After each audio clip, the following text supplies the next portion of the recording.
A perfect day to stay home and read.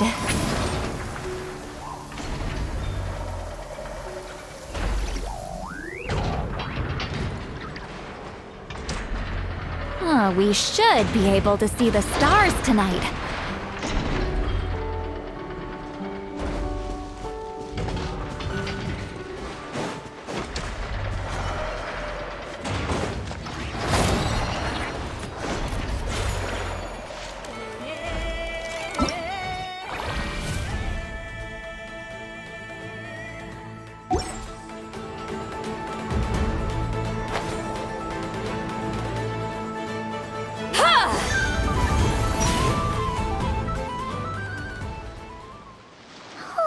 Do you think the others are making good progress?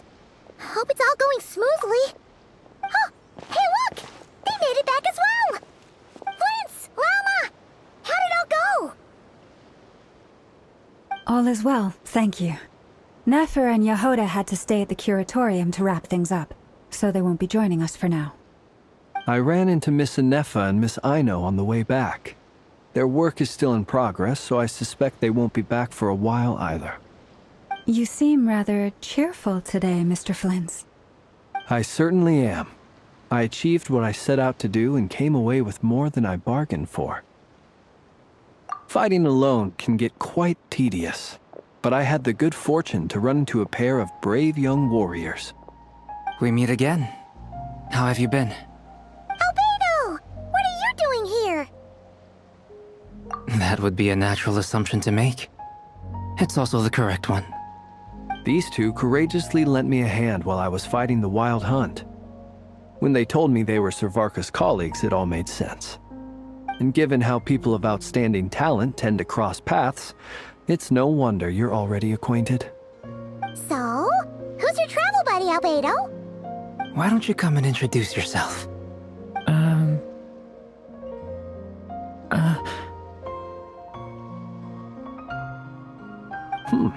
A gentleman of few words, I see, and a rather stern countenance. I presumed you were acquainted with him. Is that not the case? It's nice to meet you. Again. We've technically met before. Wait a sec! You're Minnie Durin! That's right. It's me. I'm glad to see you again. By the way, he says it's okay if you drop the mini. Yeah, I'm not as mini as I used to be. Interesting, isn't it? The first step towards blending into human society appears to be reflecting on whether one's name really reflects who they are. Wow! You look so different! In a good way, of course. It's great to see you looking so healthy. Thank you, Paimon. And although you're as mini as ever, I understand that diminutives don't always convey endearment. I'll be sure to simply call you Paimon, as a sign of my great respect for you. Wow! You're such a smooth talker now. Paimon could get used to this. From now on, you may refer to her as your esteemed guide, Paimon. Personally, I think our little Paimon is the perfect size. When people call her Little Paimon, it's just because she's so adorable that they can't help themselves. If that's not a sign of endearment, what is? You're absolutely right, Miss Lauma. My brother still has a long road ahead of him when it comes to understanding human relationships. Anyway, speaking of long journeys, didn't Columbina, leave with you? How come she isn't back yet? She's been catching up with old friends. Wouldn't be surprised if she stopped for a cup of tea or 10 on the way back. Uh-oh. People are talking about me. Hope it's nothing negative. Judging from your expressions, I'm guessing it all went well? It's getting crowded here. I'll go grab some chairs. No need. This is a job for an alchemist. I'll whip some up momentarily. Thank you for your hospitality, ladies and gentlemen, but I was merely escorting my friends back. I'll be meeting Zendrone shortly, as we still have some things to discuss. It's been a pleasure, everyone. But this is where I'll say goodbye. We really appreciate your help. Oh, come on. Spare the formalities. I'm just glad I could help out some true friends. I understand. Well, bye for now, Harlequino. Oh, this place is hopping. It's probably a good thing one of us left. Otherwise, we might not fit all these people in. Are you saying we're about to run out of chairs? As a matter of fact, I am. Come on in and see for yourself.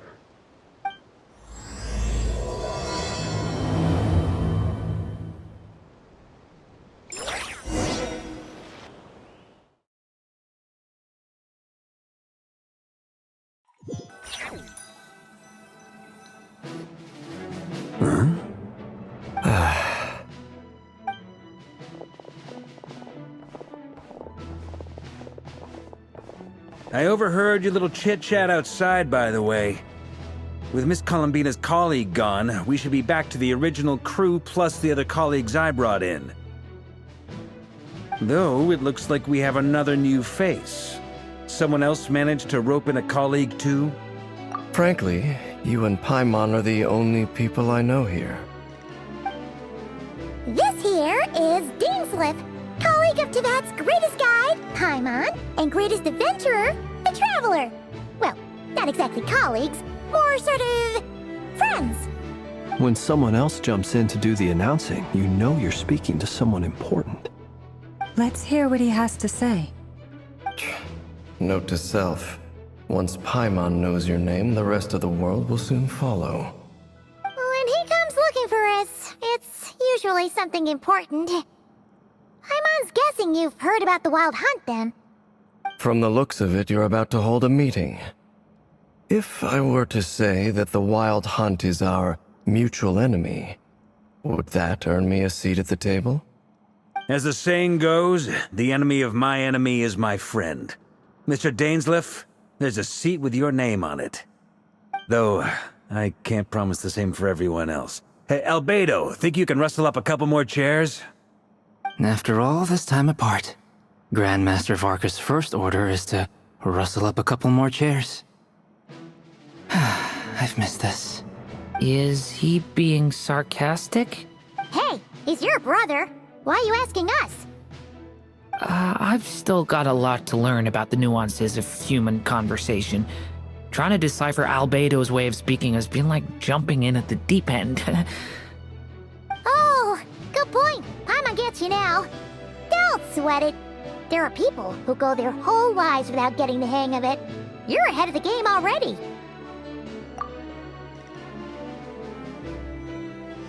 I wonder what's taking Nefer so long. Perhaps you should go and check in with her. If anyone can hurry her along, it's you. I just got back from the curatorium. Besides, aren't you curious to see what's taking her so long? Miss Nefer doesn't strike me as the type to share secrets. And since gathering intel is her specialty, I'm guessing she'd prefer to keep her methods confidential. Under such circumstances, would it not be tactless for me to impose? Oh, but it's fine for me to impose. What can I say? You have an unrivaled ability to garner people's affection, Miss Moonchanter. Besides, you have far more in common with her than I do. All right, then. Impressive. She barely fought back at all. I admire your powers of persuasion, my friend.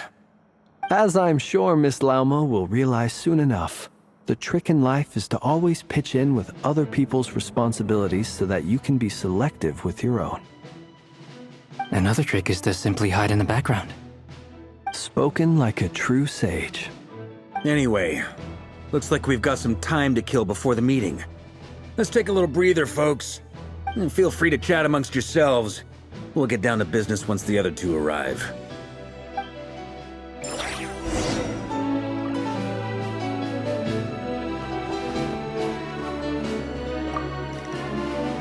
You're both awfully quiet.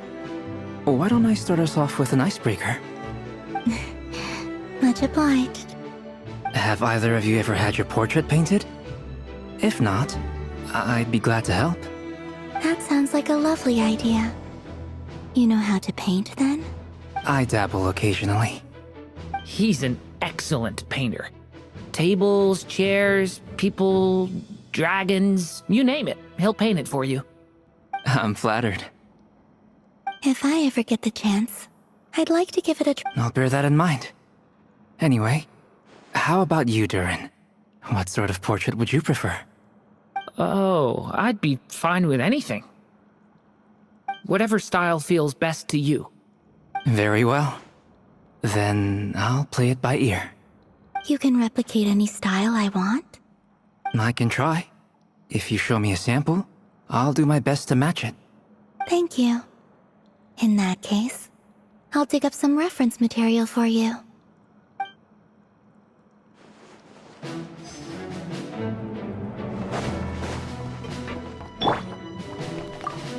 Truth be told, I can't remember the last time I was in a meeting with so many people. You're not alone there, my friend. The Lightkeepers also struggle to bring everyone together for a serious discussion.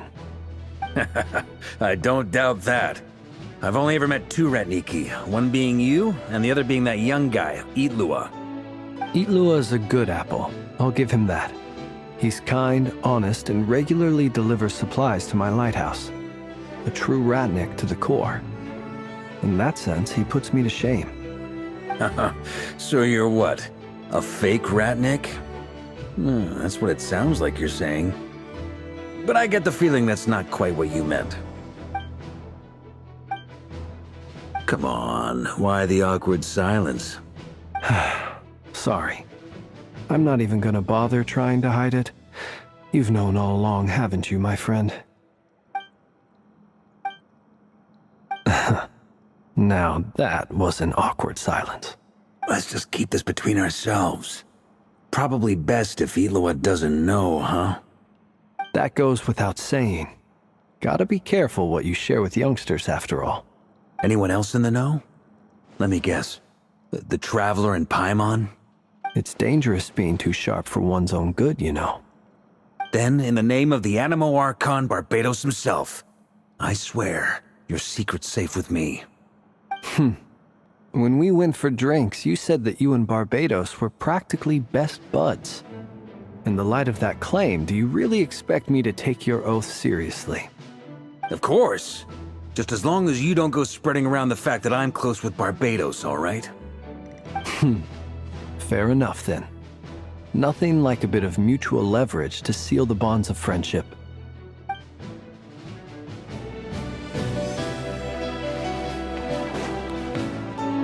Is there something you'd like to say to me?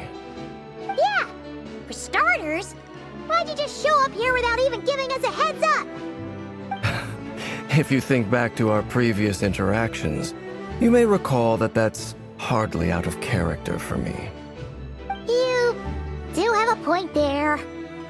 Oh yeah! You'll need to find somewhere to stay the night too, right? Wanna tag along with us?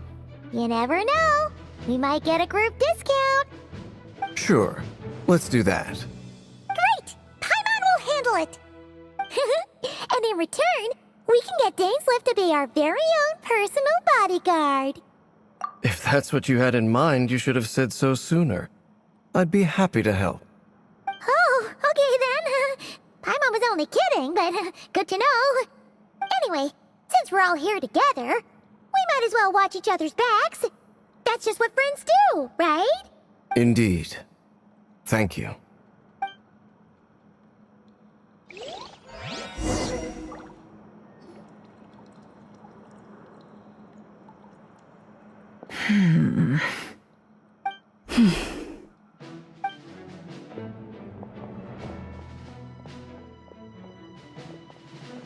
Ah, Miss Nefer. You made it after all.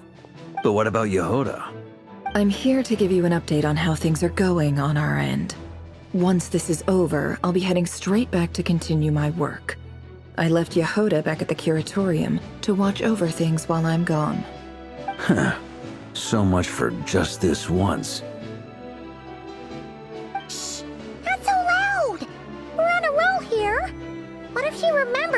suddenly decides to back out? Did you say something, Mr. Varka? I didn't say anything. Right, Flints? Must have been a frog. They get so noisy around here at nighttime. It's like they're putting on a concert in the background. Anyway, before we begin, there's a few introductions to make. Let me start by saying that it's an honor to be speaking before so many distinguished colleagues and collaborators. First up, we have Miss Lauma. As Moon Chanter, she's the leader of the Frost Moon Scions, a local religious community in Nod-Krai. Then there's Miss Nefer, boss of the Curatorium of Secrets, an intel gatherer extraordinaire. Nefer is leading the investigation into Rerer's background, assisted by Yehoda and Lauma. From the little I've heard, they're making some great progress. Over here, we have Mr. Flints, a ratnik and guardian of the abandoned lighthouse. In our last operation, he courageously distracted the Wild Hunt to buy time for the rest of us. For those of you who've never met, this is Mr. Albedo, a renowned alchemist and captain of the Knights of Favonius investigation team. By his side is a new face for us all, myself included, Mr. Durin, who has come to lend his aid. Next up, we have the Moon Maiden and former Fatui Harbinger, Miss Columbina. Then we have the Traveler, who's earned more titles than I could possibly hope to list out, so I'll spare you the rundown. And Paimon, the ultimate travel companion and quite possibly the best guide in all of Tevat. Whoa! That's a lot of people! Great turnout! Miss Nefer, it looks like you might have another job coming your way, so, congratulations on the booming business, I guess.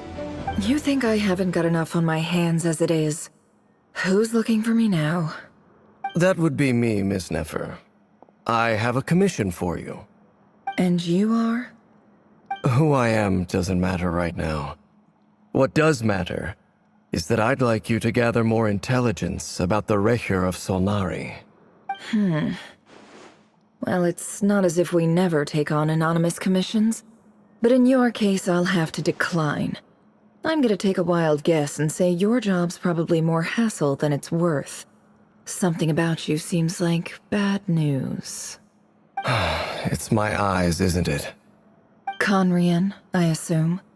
And what's with the mask? Are you trying to hide your identity?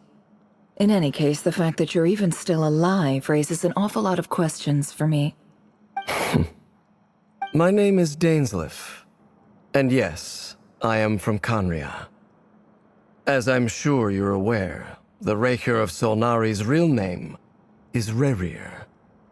He was once an acquaintance of mine. Really? Then you must have been quite an influential figure yourself. You flatter me, but none of that matters anymore. My point was simply to clarify why I have asked Miss Nefer to investigate Rerir's background. So you're both from Conria, and it sounds like you used to be friends? What am I missing here? Surely you already know how he became one of the Five Sinners. I'll tell you everything I know. The history of Conria, the names and identities of the Five Sinners. I remember it all like it was yesterday. I have never spoken openly of this before. But the truth was exactly as people say. The Five Sinners were each driven by their own desires, and it was by playing upon these that the Abyss tempted them to their fall, tearing Conria apart in the process. The visionary, Vedafenir, who wished to foretell the future. The wise, Haroptatir, who sought limitless knowledge. Gold, Rhindaughter, who desired to create life. The foul, Surtologi, who pursued supreme strength. And last, but not least, Recher of Solnari, Rerir, Ravager of the Moon. Of the five, Rerir is the only one who remains a mystery to me. He never harbored grand ambitions. So what changed in the space of a single night?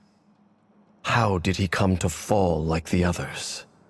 In other words, you're saying that his change came as a shock to you, and you have no idea what actually happened? That's right. You mentioned how the Abyss tempted them, which led to their fall. But what did that look like in practice? And what other context can you give me about the events of that time? The more detail you can give me, the better. Strangely, now that it comes to it, I hardly know where to begin. The fateful night took place during the era of the Eclipse Dynasty.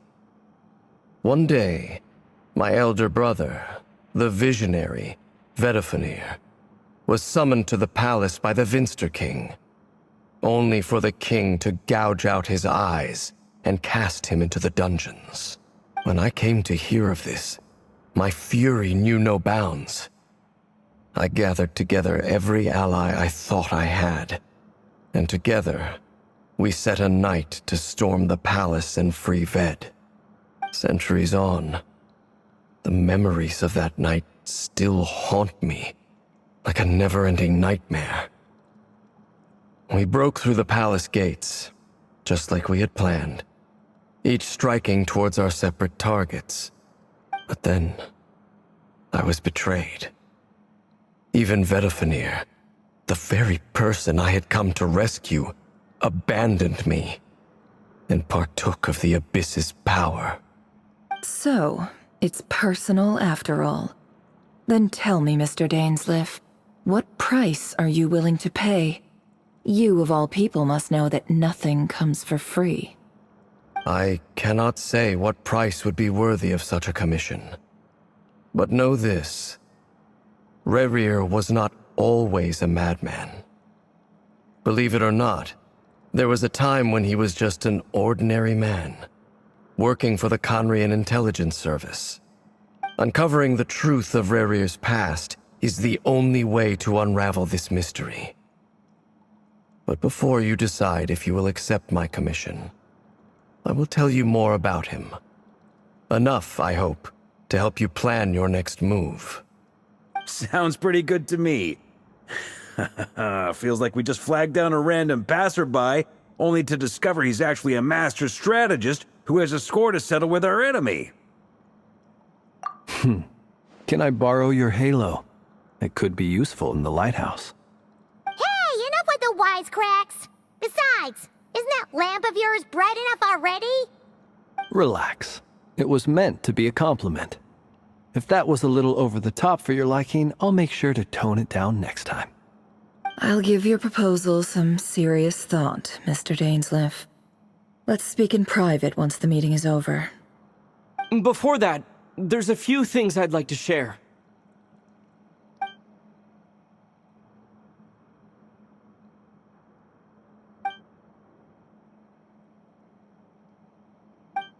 Now that we've united the hearts of the three moons, your power should be greatly enhanced. But it seems like that hasn't happened yet. I believe it will take a little longer.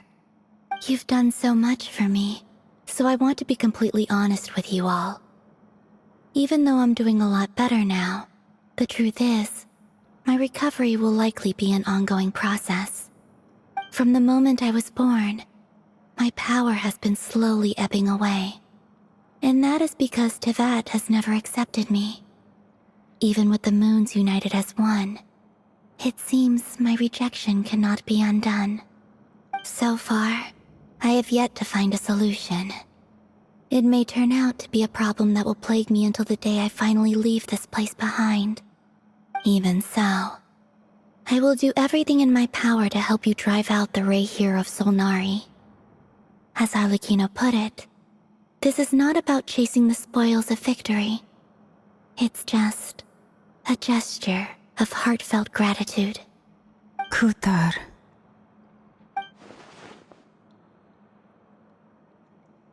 Defeating the Ray here of Solnari will be no easy task. While my strength slowly recovers, we'll also need to gather more intel. Naturally. We should take all the help we can get if we hope to defeat him. We've considered several viable plans now, but our choice hinges on the answers to a few key questions. Is it even possible to kill Rerir? What experiences shaped the person or monster he became? And what's he really after? Given Albedo's expertise in alchemy, I think we should leave him to try and answer the first of these questions. Understood. As for the other two, I'm afraid we'll have to count on you again, Miss Nefer. Believe me when I say it's not my wish to burden you. But right now, relying on your skills is our only option. So you're placing all your hopes on me, huh? We can't thank you enough for agreeing to help us. Honestly, I can hardly believe how lucky we are. You sure have a talent for changing your tune, Miss Moonchanter. Timid like Yehoda one moment, then flinches insincere flattery the next. Ladies, please. I must object to your portrayal of me. That's all. Feel free to keep bickering. Just pretend I'm not here. I almost don't want to leave this room. I'm curious to see how this plays out. I have faith in you, Miss Nefer. Something tells me you'll stand by us until the very end. Oh? And what makes you so sure of that? What if I suddenly decide that my compensation is insufficient? This isn't about the money. I can sense that you've got a deep-seated distaste for Rerir. And knowing you, that alone is motive enough. Look at them getting along so well. Like two peas in a pod. And I'm the one they accuse of insincere flattery. There is no justice. Miss Lauma, you have to understand something. Unlike you, I don't actually enjoy having everyone's hopes on my shoulders. Is that right? Well, maybe the fact that I'm willing to put my hopes in other people says more about me than you. But the fact is, I also trust you. And that's because I know that you're someone we can count on. Anyway, we've got our plan, so let's get moving. Mr. Dainsleif, let's talk. And Traveler, once we're finished, if you've nothing else planned, I'd like you to come with me. This whole experience is teaching me a lot. For instance, I now know that when other issues come up in the future, I'll have far more luck getting Lauma to convince Miss Nefer than trying to do it myself. Hate to say it, friend, but that's one of the funniest things I've heard in a while. Why? You think I've got... Quite the opposite. But what makes it so hilarious is how long it's taken you to realize.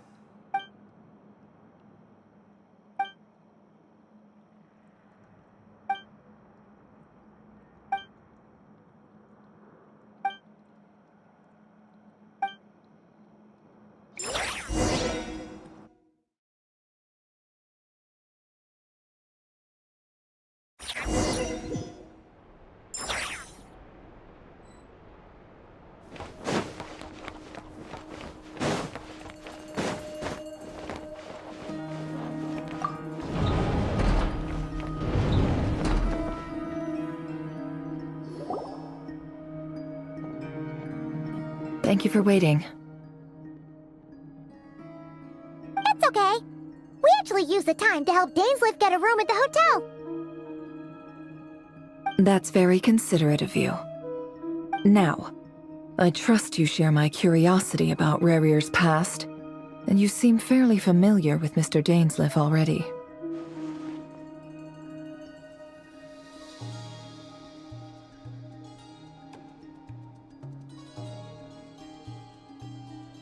We spoke at some length after the meeting. He was the one who suggested I should invite you to join this operation. He feels confident that these secrets will be safe with you. Dane has a lot of faith in us, that's for sure. Likewise. I appreciate that you got right on board without interrogating me about why I invited you. It shows that you trust me to explain everything in due course. That's because we know what you're capable of. We appreciate you too, Nefer. You might have been forced to help in the beginning, but this time, it was your choice. That's one way to put it. Another is this, that once a decision's been made, it's set in stone. After that, my only goal is to see it through. Alright, so here's how it is. I'm going to access Rerir's thoughts again using my confidential method. Now, I'm sure you've seen things like this before on your travels, so you're surely well aware of how dangerous it can be. The reason I've gathered you all here is to ensure my safety during the proceedings. I plan for us to enter the fragment of his consciousness together, and once inside, I will focus on searching for information. Think of this as a diving expedition into someone's brain. If I'm the diver, you are my safety equipment, tasked with keeping me alive while I'm under the surface. Once the ceremony begins, we will all be spying on privileged information. But in the interests of safety, you must remain absolutely silent at all times. We will discuss our observations after the ceremony has concluded. Lastly, any individuals of a weaker constitution are advised not to partake in the ceremony. In any case, Paimon has her own job to do, which requires staying in the room but not joining the ceremony.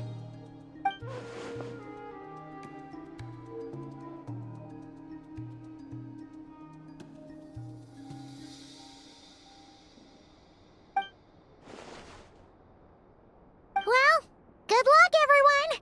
Sounds like all Paimon can do is cross her fingers and root for you guys. There's a little more to it than that. I was being serious when I said you have a job to do. While the rest of us are inside Rarir's mind, it's imperative that we have a team member on the outside. In the event that something goes wrong, you will be our first responder. I don't anticipate any issues, but the extra level of safety will be greatly appreciated. I second that. This is a dangerous operation here, and you're our whole rescue team. That's pretty much the most important job in the crew. So, Paimon's like the lifeguard? Yeah, that makes sense. Alright, got it. Good. Please, take a seat. We'll get started momentarily.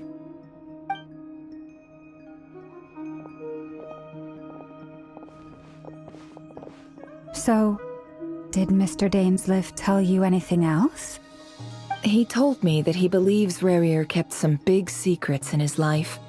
He's not sure that they were the cause of his eventual downfall, but he's asked me to uncover what those secrets were all the same.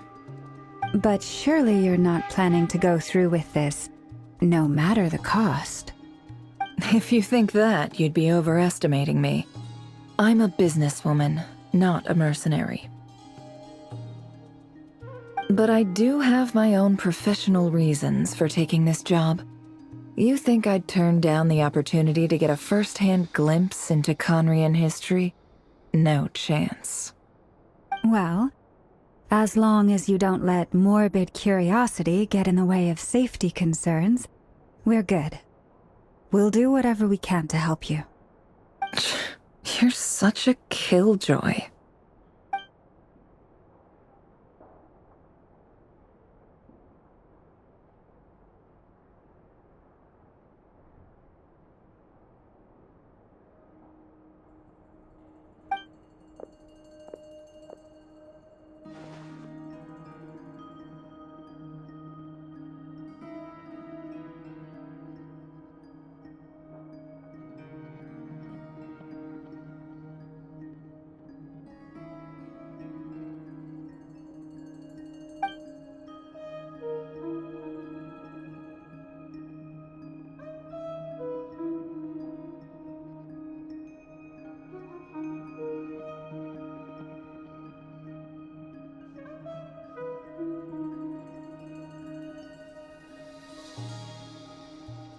All right, I'm good to go. All set over here, too.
careful.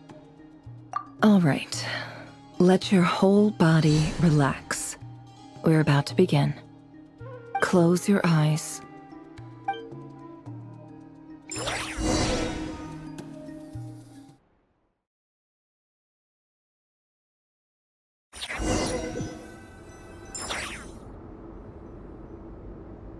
Phew. Could this be his office? Pretty standard setup. Bookshelves, paperwork, files. According to Dainsleif, Rarier used to be an intelligence operative. Chances are there's plenty of top secret intel stashed away in this room. Is this where you keep your secrets, Rarier? Can't say I'm not looking forward to this.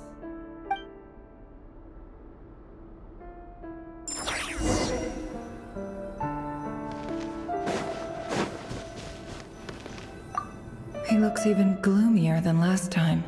I wonder what's changed.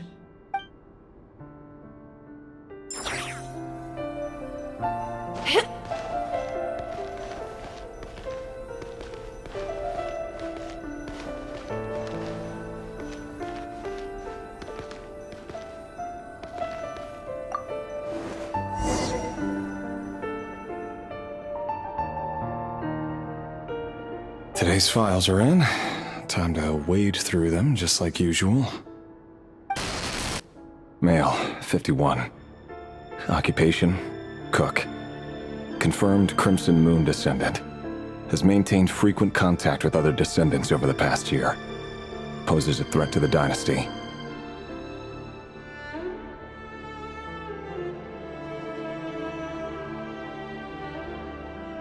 Neutralized.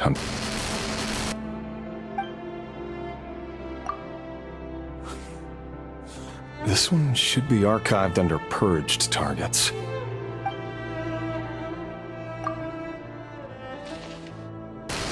Female, 23. Occupation, office clerk. Confirmed Crimson Moon descendant. Has maintained frequent contact with other descendants over the past year. Poses a threat to the dynasty.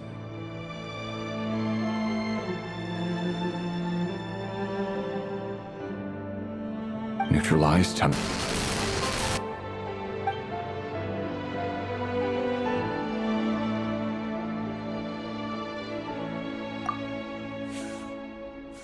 Another one for purged targets.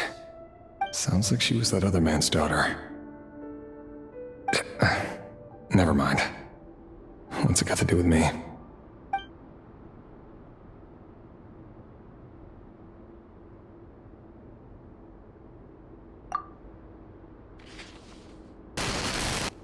Male, 40. Occupation, teacher. Confirmed Crimson Moon descendant. Has been observed making contact with other descendants during the past year. Poses a threat to the dynasty. Neutralized on...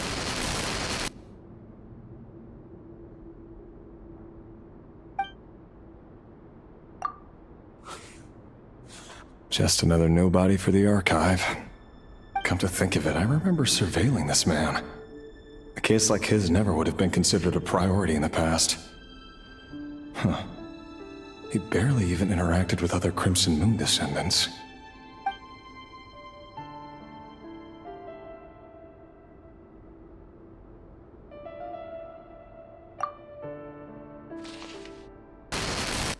Female, 16. Occupation, none. Orphan and confirmed Crimson Moon descendant. Has been observed making contact with other descendants during the past year. Poses a threat to the dynasty.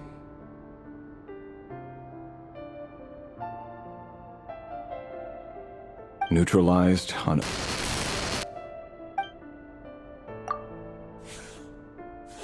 Filed. I have no recollection of this girl.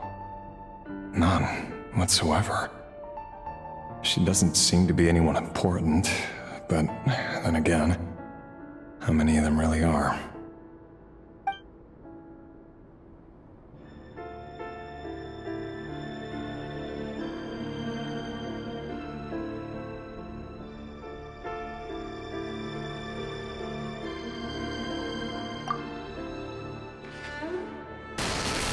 Female, 13. Occupation? None. Orphan and confirmed Crimson Moon descendant. Has been observed making contact with other descendants during the past year. Poses a threat to the dynasty.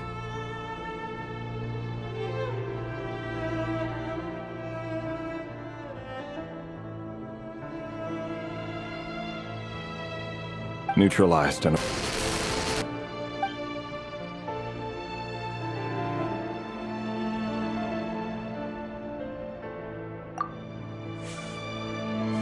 Filed.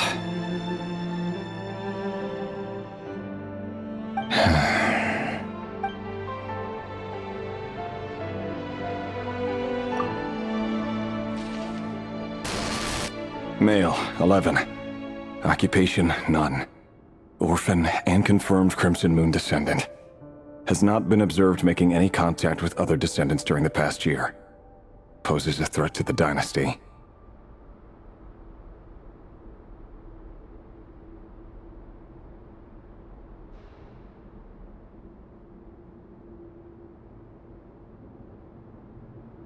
Neutralized and...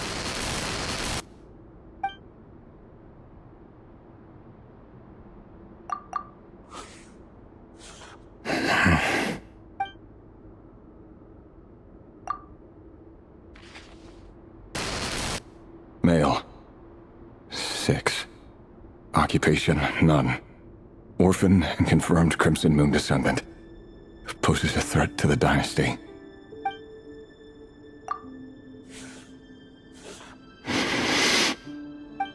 It's funny, isn't it? Your job is becoming both harder and easier at the same time, depending on how you look at it. Sooner or later, the Crimson Moon descendants will be completely wiped out. But as their numbers dwindle, they become harder and harder to track down. That's not how it is. Fortunately, however, most of the able-bodied adults have already been taken care of. The remaining weaklings will be increasingly easy to deal with. No! No. My job is to ensure the survival of the Eclipse Dynasty. And the only way to do that is by eliminating any and all potential threats. It's a perfectly legitimate line of work. Every single one of my colleagues can attest to my fairness. And if my friends were aware of the facts, I know they'd back me up too. Assuming, of course, that they were aware of all the facts.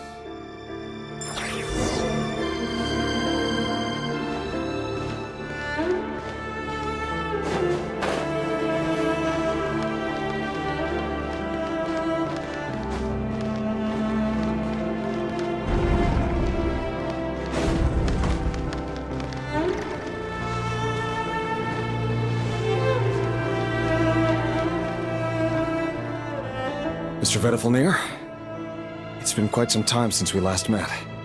Revir, I trust you're here because you have something important to discuss. Forgive me. I wasn't tuning out, it's just, I noticed you didn't even phrase that as a question. As if you knew I was coming. Tell me. Does someone in your position ever feel the need to ask questions at all? It is indeed within my power to foresee certain things. Things like your arrival. I was just thinking. It won't be long before I'll be inviting both you and Dane to my wedding. That isn't a lie, but nor is it a fact as such. It's a wish, isn't it? No fooling a prophet, is there? Ever since that day we met for drinks, I knew it was only a matter of time before you came looking for me. Does it feel good? Knowing how the future... I'm afraid the notions of good and bad fail to capture the complexity of what such a power entails. Once you've seen what will come to pass, it can be all too easy to succumb to fear and melancholy. Unless, of course, you learn to abandon these feelings.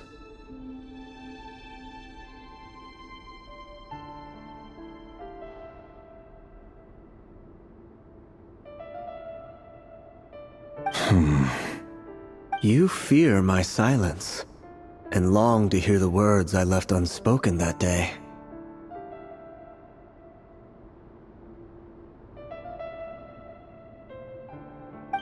That's right.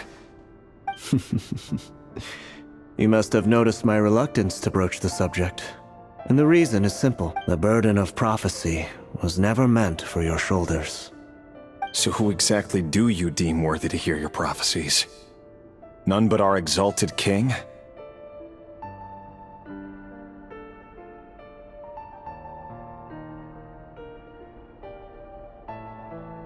Or rather, our king as he once was. You're closer to His Majesty than I am. You must know better than anyone how much he's changed. You say that as though it is to my benefit. Yet precisely because of that, I dare not speak rashly. A king can turn out to be the most virtuous of rulers, or a tyrant more terrible than the most vicious of dragons. You are so wise and far-sighted, yet still you would have me live in fear of the unknown?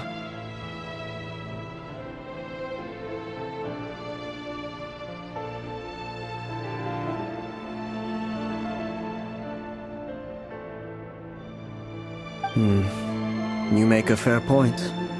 Especially given my silence alone was all... Very well then. Let me offer you some advice. And I say this not as a prophet or a visionary, but simply as the brother of your friend. For many reasons, there is very little chance of your marriage ending in happiness. If happiness is what you seek, you should find another fiancé.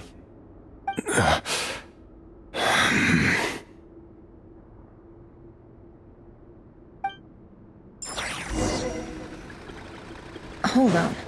There's that same black fog again. Could this memory belong to Thelindis? Guess I'd better tread carefully.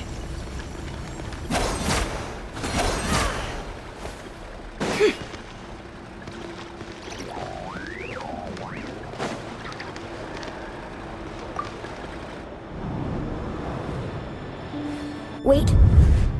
Hear me out. This time we finally got a clear look at his face and learned his true identity. His name is Rayrir, and he claims to be one of the king's guards.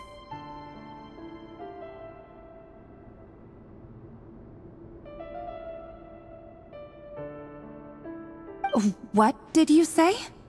A cruel irony, isn't it? The man you're set to marry leads a double life as a brutal executioner.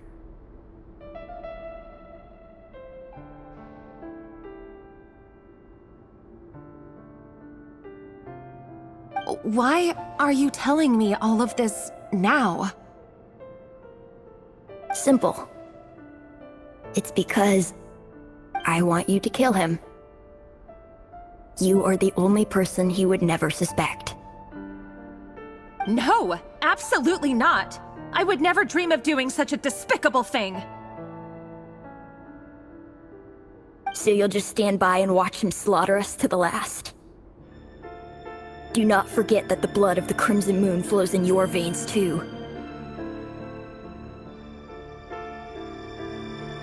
The blood of the Crimson Moon? What does that matter now? The dynasty has long been dead and gone.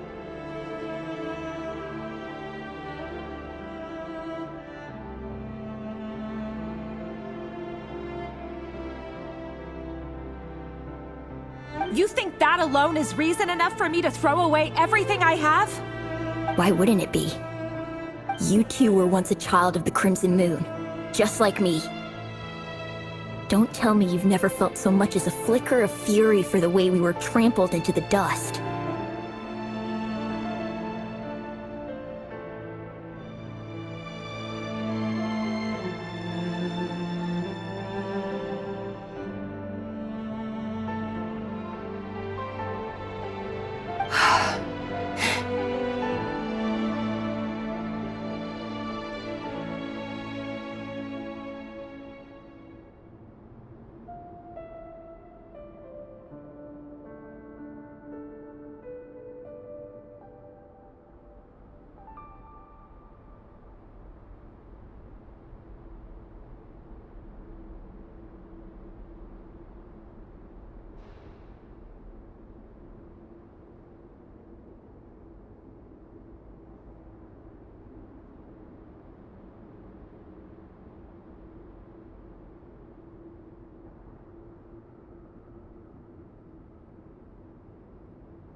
as long as you promise to abandon this pipe dream of restoring your dynasty, I can try to persuade him. Or have him persuade the Vinster King. Persuade the Vinster King?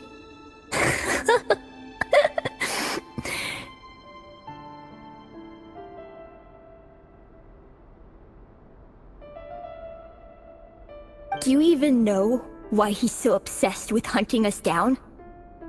Why he keeps trying to force us to hand over our secrets? Over and over again?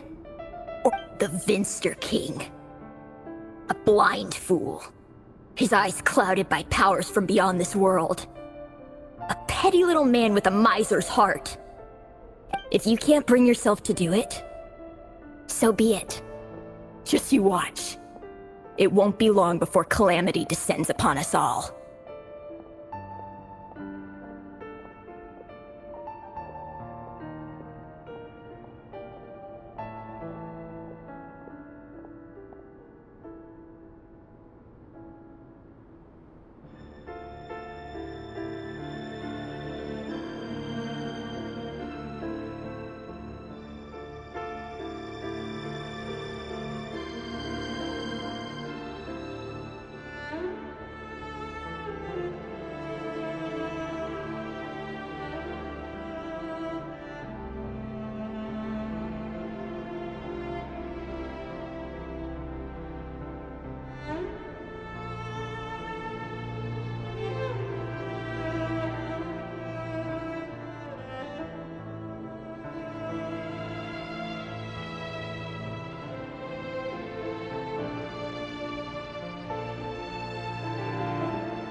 The Rehir of Solnari.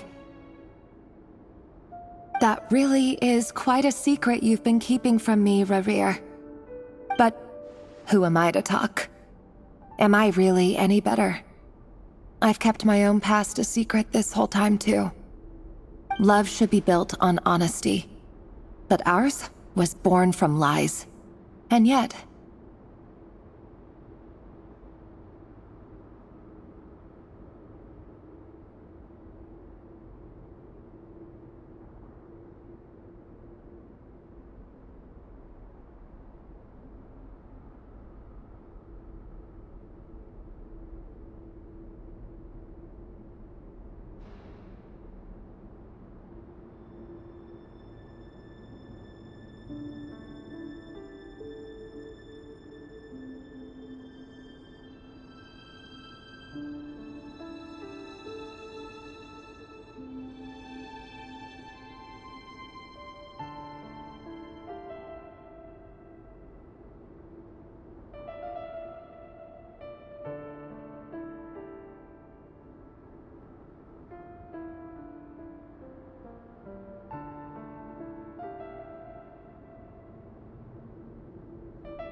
Is it really so wrong to hide things that would only make life harder?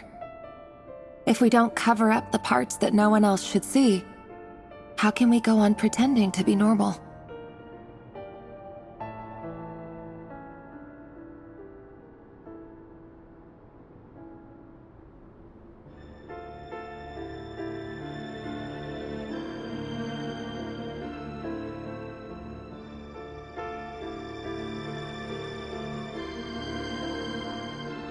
Vedifulnir must have known all this.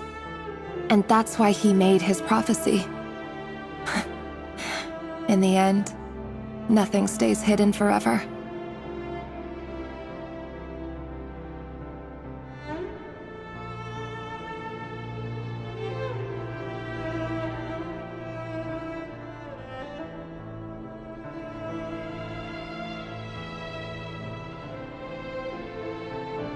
But I won't just sit by and watch this disaster unfold.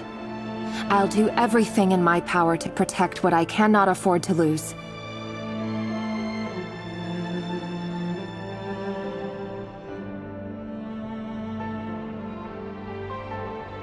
No matter who I have to face.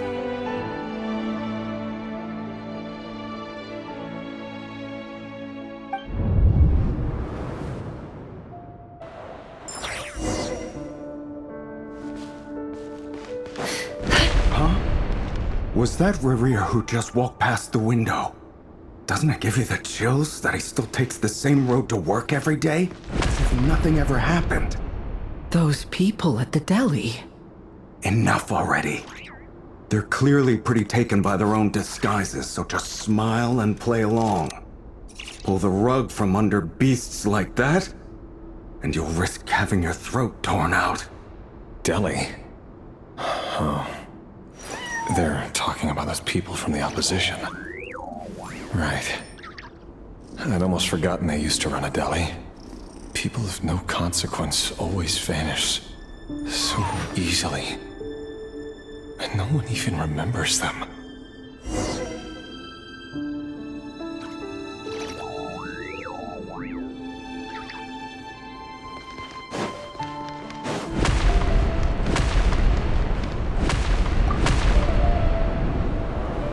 But surely you can see he's not the man he pretends to be! So many have died already, and they say that the king's madness grows with each passing day. We're not going to survive this, are we? But why does it have to be this way? Do we really deserve to die just because of the blood that runs through our veins?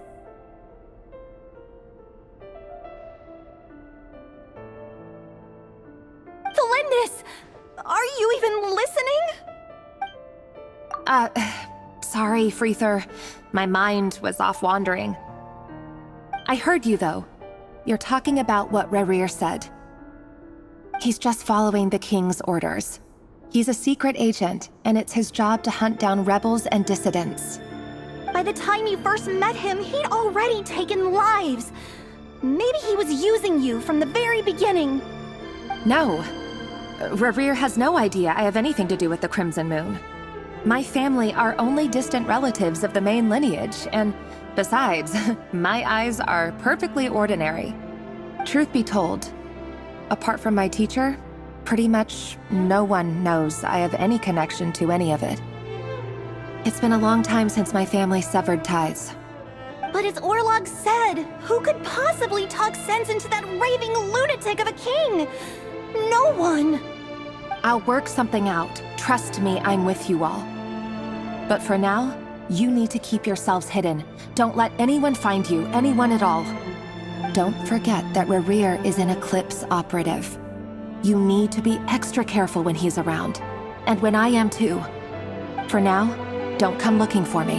And if anything happens to me, just act like we've never met. If even you can't escape this, what hope do the rest of us have? I won't speak in his defense, nor can I give you a clear answer to that question. But I'll do everything I can to put an end to this. Here, hold on to this. If an opportunity to escape presents itself, take it. You'll be glad you took some spare change. You call that change? But what about you?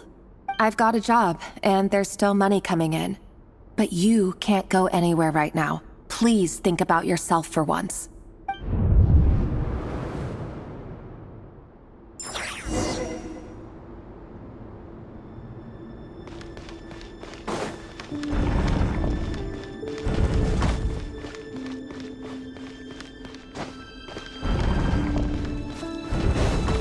Another day, another round of assassination training. Training ground is just beyond this hidden passageway. When you kill a person, doesn't it bother you when you end up covered in their blood? Why would it? Aren't we all just walking blood bags? But not everyone is accustomed to hunting down others like prey. You've been a hunter for so long now. You seem to have forgotten that most people don't just go around killing one another. Leave me alone.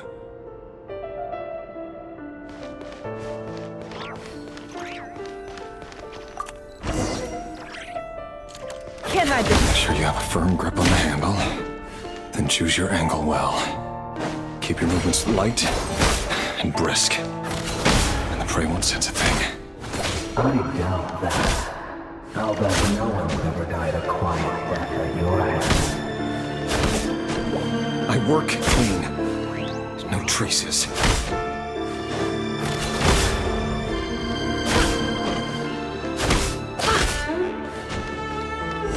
That doesn't make it better or worse. The king just happens to be now. What if someday he doesn't? That won't happen. Miss James, ever since you suddenly discovered that power, in the beginning, you only had to take out a handful of it. The ones I've dealt with have always been guilty. And I've carried out my work flawlessly.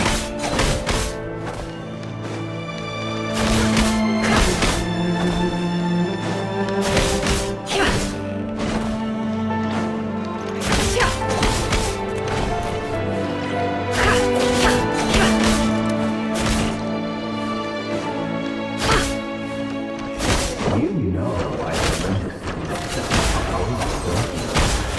was it because he didn't trust you? Something else. No!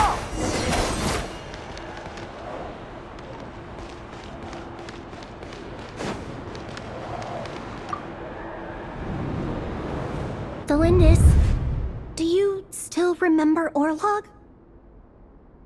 Orlog? The boy who was pretending to sell flowers.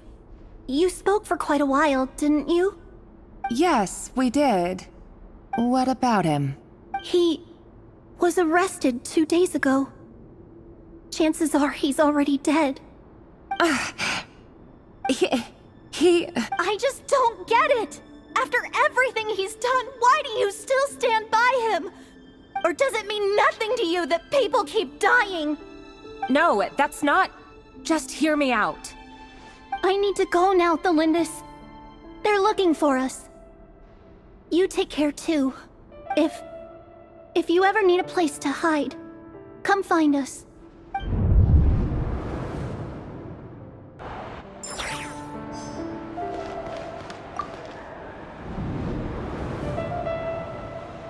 Author Thelindis.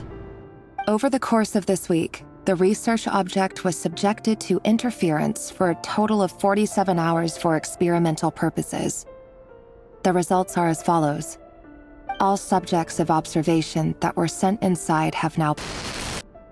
The situation within is proving more problematic than anticipated. No progress whatsoever. What now? Won't you give me even a glimmer of hope?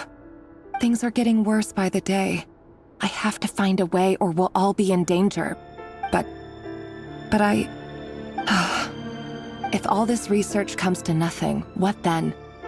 Sooner or later, it'll be my neck on the line. But could he really bring himself to kill me?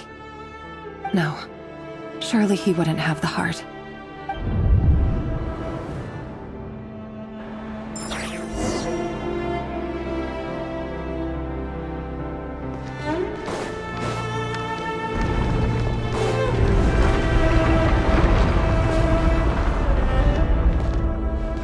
Why won't you just let us go?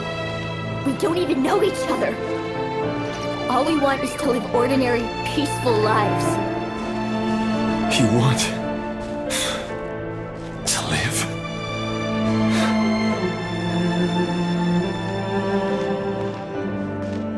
Yes. I just want to go on living. Is that really such an unforgivable crime?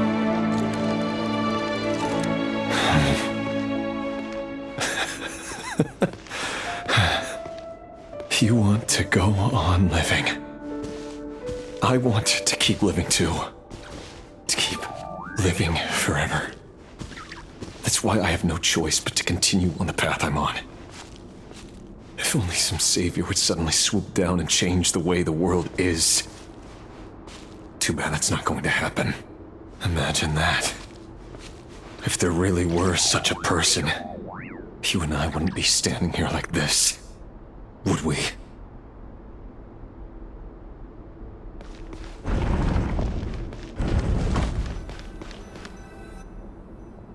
Today's files are in. Time to wade through them just like usual. No, I don't get tired of it. It's my job. And not only am I lucky to have it, I'm good at it too.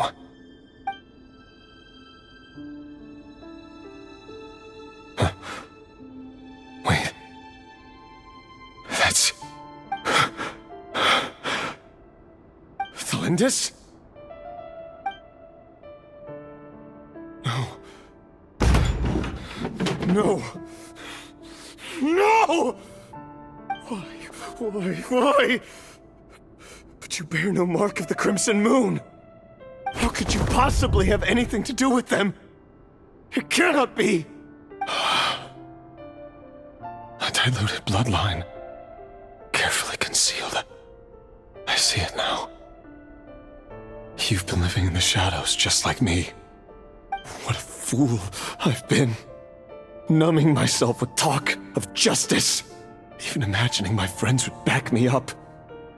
But in the end, Irminsul.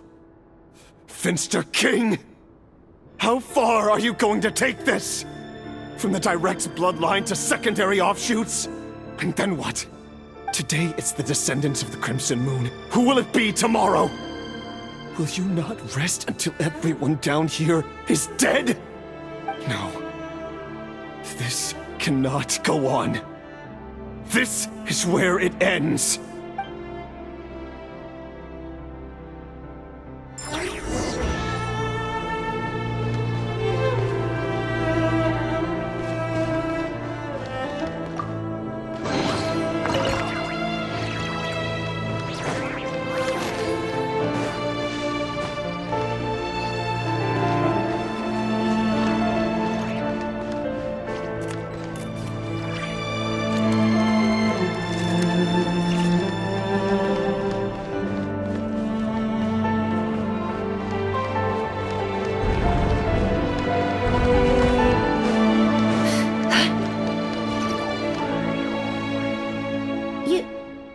You're really letting me go? I am. As long as you can guarantee that no one will find you. Don't worry, I'll be extra careful. No one will know I was here. But... what about you? Me? If you let me go, you won't be able to complete your mission, will you? Good point. In that case, maybe you should stay. No, please! I just want to see the outside world again. To... Go on living?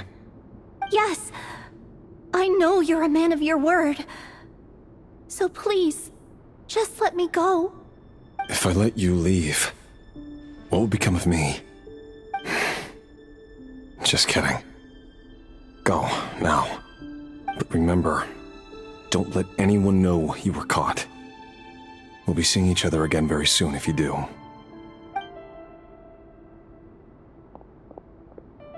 Even shadows in the dark must live by a code. But you can't save everyone. You've been whispering in my ear for days now, Vedifalnir. What are you trying to do? Break me down? I only say this because you long for an answer to your problems.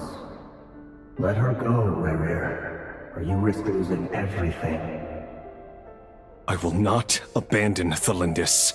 Then you'll need a little more vigilance and a lot more power. The world is changing, Rerir. Keep your eyes peeled for your moment of opportunity. And that voice used to be so unclear. But now I know exactly whose it is. It's Vedifalnir. He won't tell me how to actually resolve any of this, but he keeps trying to manipulate me like a puppet. What's his game here? Tell me then, what will this moment of opportunity look like? And no answer. He's like a ghost. Always disturbing me when I'm on edge, but never answering when I need him most. So, the Eclipse Dynasty was purging, well, massacring the descendants of the Crimson Moon. And it seems like it was all connected to the Vinster King's research. The King's obsession with abyssal power left the future of Conria hanging in the balance. No wonder every aspect of Rarir's life was so unstable. And it looks like this Thelindis, Rarir's would-be fiancé, herself belonged to a sub-branch of the Crimson Moon Dynasty's descendants. It almost defies belief that a couple like them could hide the truth from each other for so long. If the Vinster King hadn't intervened in such a drastic way, they might have gone on deceiving each other for the rest of their lives. And why does Vedderfanir, Dainslif's older brother, keep talking in Rarir's head? This guy kept more secrets than I ever imagined. The human mind is like a vast desert of shifting sands. When you follow the flow of someone's memories, you only ever see the parts they're willing to let surface. Time for something a bit more creative. We've been inside Rarir's mind this whole time, building up a picture of his psyche. There's already enough clues on the board to start reading between the lines and mapping out the rest. Now, we can finally begin to put the pieces together. Sure, it'll only be a reconstruction, part simulation, part reasoning, but it's usually pretty accurate. Once we've built up a cognitive profile, we just need to cross-check the logic behind his actions. And then we'll be able to take a sneak peek at whatever it is that Rarir has really been hiding.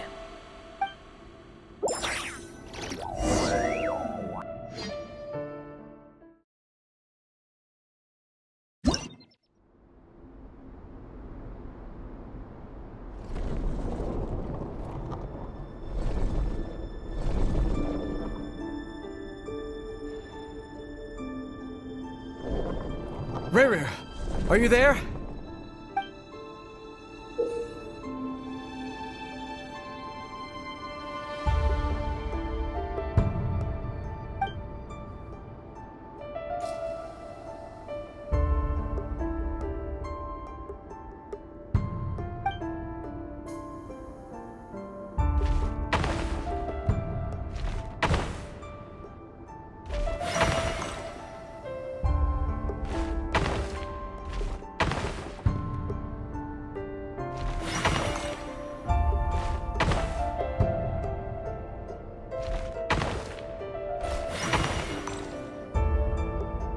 Hey, Rarir! Come out, it's urgent! Dane? What's wrong? Quick, come with me. I'll explain everything once we've met up with the others. Okay. I'll come. But Thelindis is still over at the Universitas. I'll need to leave her a note. All right then, but make it quick. I've never seen Dane so worked up before. Whatever this is, it must be big trouble.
Well, this is a nice change, meeting you all at this hour. When men and women of ambition can speak face to face in broad daylight, I say that's a big step forward for our dear Conria.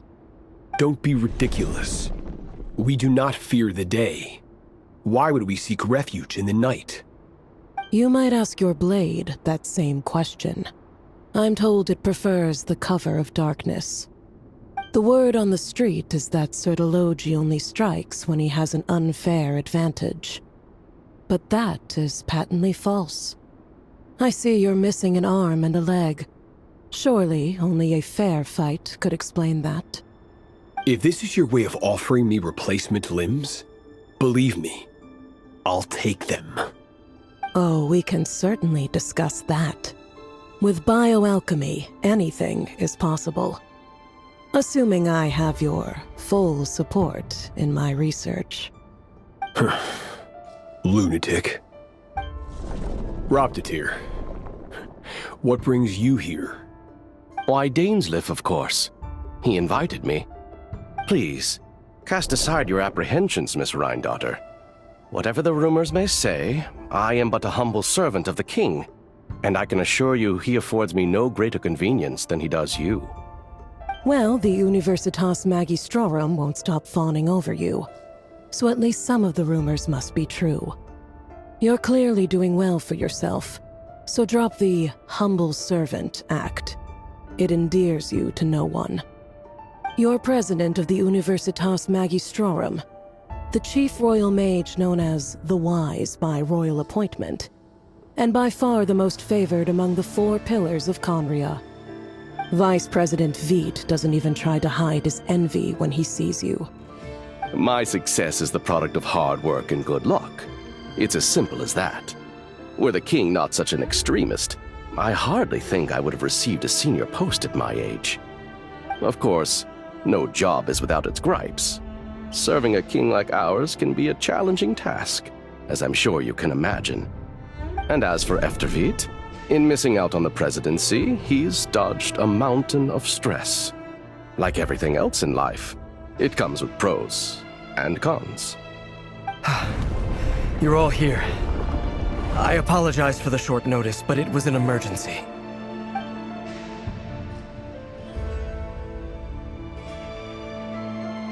You must be Rerir.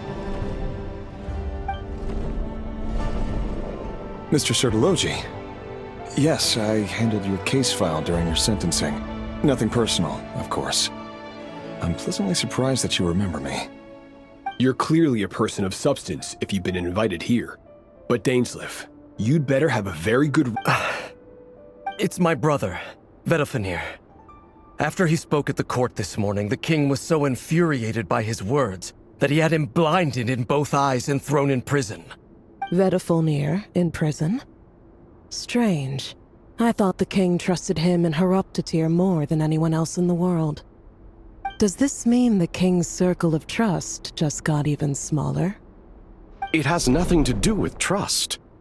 It's about what the king wants, which is as clear as day to anyone paying attention. I simply appease him, because it's in the best interests of the Universitas Magistrorum. And also because you're slimy. Vedalfenir, perhaps less so. But still, a visionless visionary? It rather inclines me to think that qualifications are not what get you ahead in Conria. Do you honestly think this is an important discussion to be having right now? Dane, what are you planning to do? Rescue Vedalfenir, I assume. Correct. It will mean storming the palace by force. Tonight. I need all of you on my side. That's far too dangerous. And don't forget, Dainsleif, you're captain of the Royal Guard. You swore an oath to the throne. Hmm? You've been planning this for a while, haven't you? I have no desire to commit treason. But whatever critique the king may have of Vedalfenir, disfiguring your most loyal subject for putting the best interests of his court and nation first, this is not the conduct of a wise ruler. My blade will force the king to see the error of his ways. So, Vedalfenir's prophecy enraged the king. I'm sure it wasn't what he wanted to hear, but if he won't take counsel even from the visionary, that is deeply troubling news. The extent of His Majesty's madness is now all too clear. The question is, How does a man like me get out of this situation unscathed? You have noble ambitions, Dane. But I'm afraid they don't do much for a guy like me. I'm not interested in saving the world. All I want is a letter of pardon. A letter of pardon? For whom? Thelindis? The chances of the Vinster King issuing a pardon for anyone connected to the Crimson Moon seem vanishingly slim.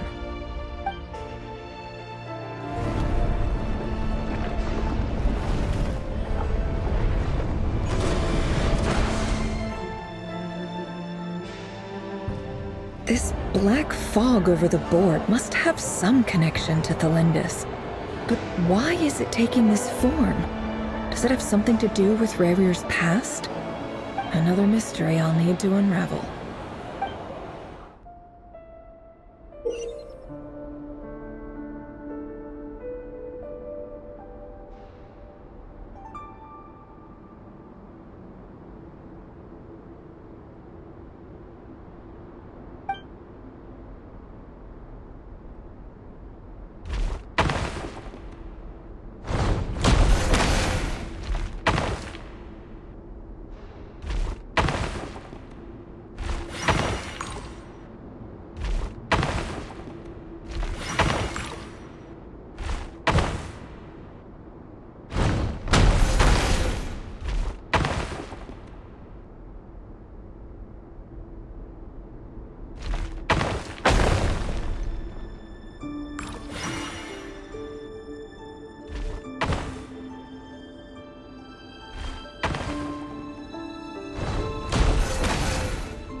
Author Thelindis.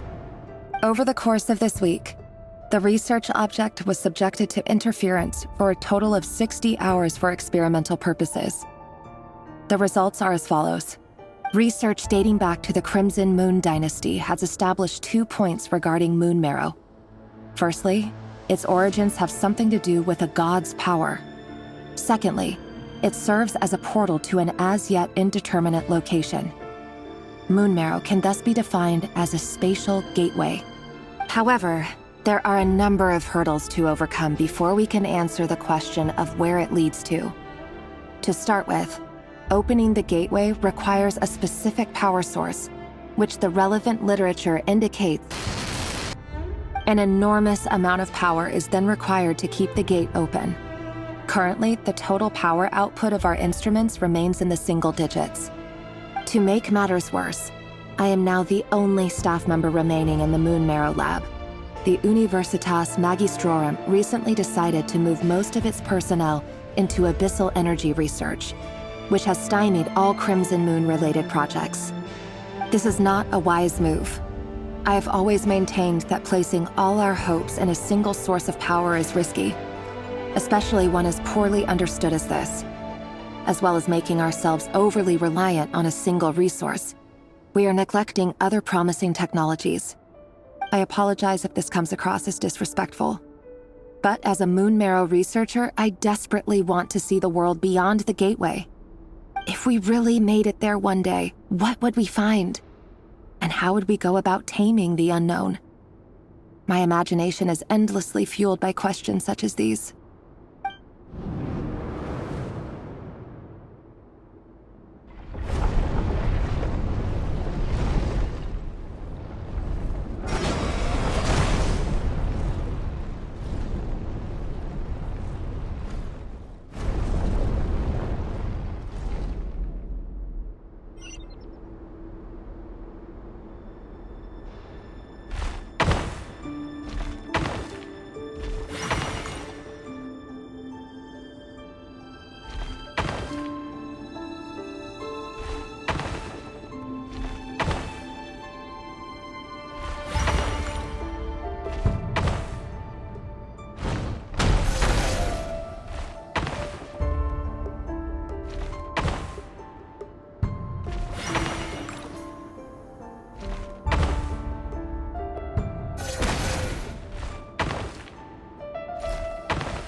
This is for you. I heard you're gonna leave the city with your parents. The Lindis. Did you hear about what happened? I've heard nothing. Rerir got back very late last Friday, and he was acting a little unusual, but he slept pretty well, so I'm guessing whatever he did was a good deed. You never saw him, and I don't know what he did. And this conversation never happened. You understand? What if he finds out that you pried into his secrets? Don't be silly. I don't know what secrets he does or doesn't have. All I know is he's just a normal guy who happens to run some errands for the king. Are you scared of him? I don't know. The Rerir I know doesn't match the person you all describe. Logically, I should be scared of him. And yet, I don't want to lose him. But enough about that. You should get going, and be careful with the package I gave you. Keep it secret. Keep it safe. What's in it? A piece of the moon. All you need to know is that as long as you keep it safe, then in the future, everyone will be able to see a red moon. A red moon? You mean our moon? That's right. Our moon. Promise me you'll look after it. I promise, the Lindis. The Crimson Moon bloodline will never die out. Its light, the color of blood, will become like a fire that flows in our veins, no matter how long it takes.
Hurry, everyone, and stick to the plan. Sir Dainsleif, what are you? Is this treason? You know what happens to those who betray the throne. Please, don't do this! It is the king himself who has betrayed the throne. He has betrayed all of Conria. If you have any love left for justice in your heart, you should join me. It's showtime. Dane and his group will handle the troops in the palace. Then Hraptatir and Rheindotter will disarm the security measures. My job is to enter the prison and rescue Vedifalnir. Stay safe. Wish me luck. Look after my brother. Draw your blade. It is time for justice to prevail.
And the smell is abominable.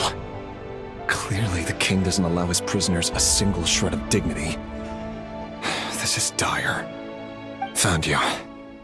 Hello, Mr. Vedafilnir. Ah, it's you. Surprised? Oh, wait. I guess surprise isn't an emotion that prophets feel very often. I certainly felt some surprise in the moment when I was blinded. Surprise at the king's sheer ignorance. Surprise at just how unfairly this world responds to words of earnest remonstration. I'm curious. What did you prophesize this time?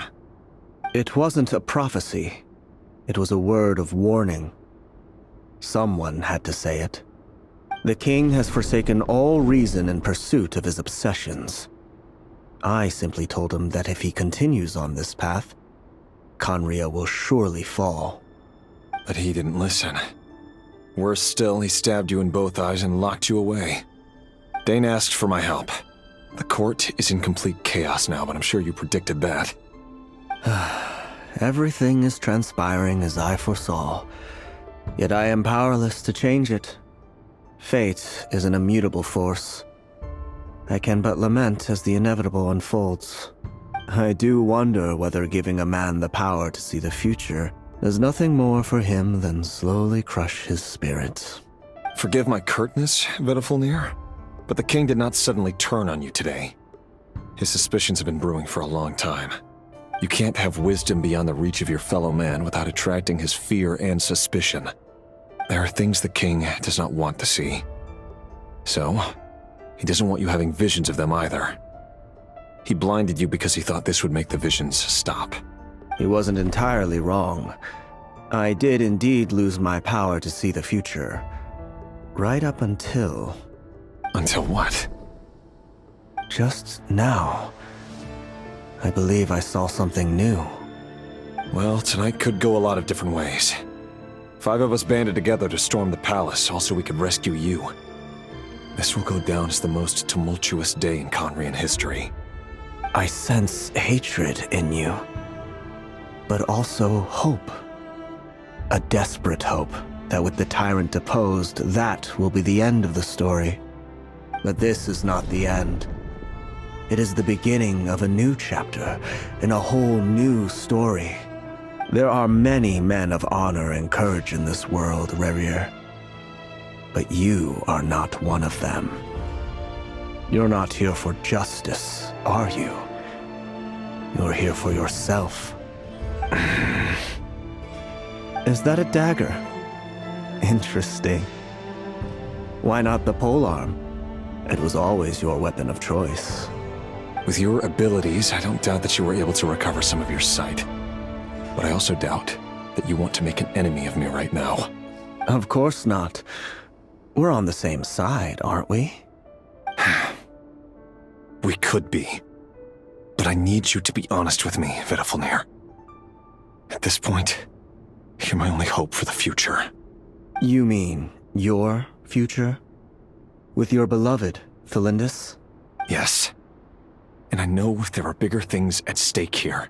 A dynasty, a nation, maybe the entire world. But forgive me, I care first and foremost about myself. I can't abandon the one I love to save myself. I just can't do it. But you see a broader picture of the future than I. You see the solutions to the biggest problems of our age. So tell me, what is my solution? What's the answer? In matters of fate, answers are either right or wrong. What will be and what will not. Maybe you are willing to pay a certain price in the pursuit of happiness, but unfortunately, fate does not negotiate. That is the cruelest thing about fate. It is unmoved by your sacrifices. That can't be true. I know it's your voice that I keep hearing in my head, urging me to see how the world is changing, to seek more power, so I can protect the things I love. You show me disaster, but you won't show me how to avoid it? Why? Why are you doing all this? My voice. In your head.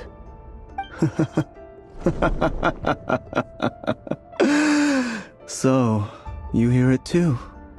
The voice that steals your mind, gains your trust, and drives you crazy. It turns out that we are not so different, you and I.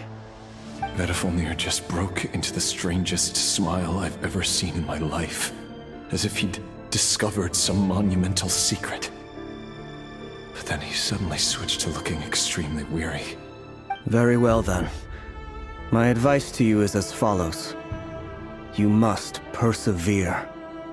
Whatever trials and tribulations you may face, be steadfast in the belief that they are your path to the future. For as long as you live, your story with Thelindis shall not come to an end. That is the only chance you have of fighting back against fate. It is up to you whether you believe my words. Regardless, that is all I will say on the matter. I have no right to intervene any further. I will hold you to your word. Thank you for setting me free.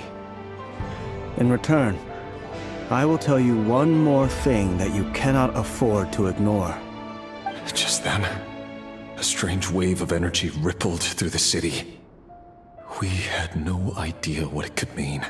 If I were you, I would head to the Universitas Magistrorum. The Universitas? Oh no!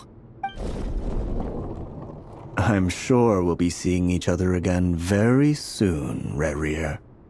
Whatever Vedafilnir said, I didn't catch it. I didn't even help him out of the prison. There was no time to lose.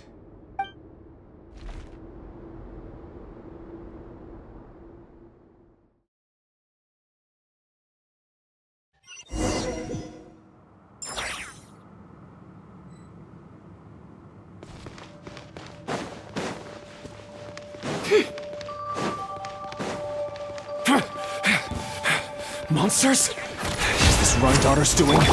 Or the Universitas Magistrorum?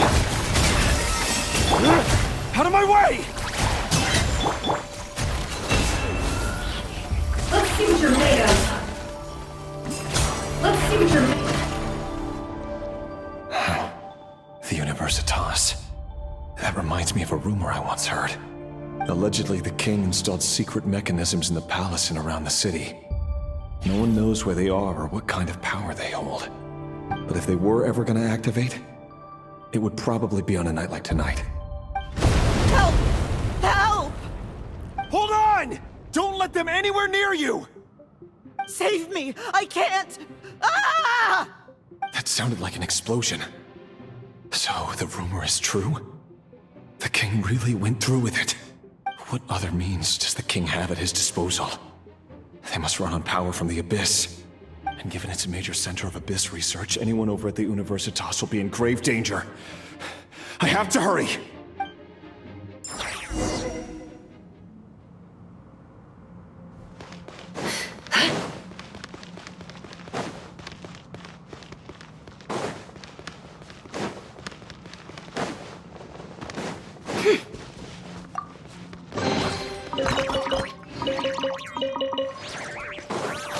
It all adds up.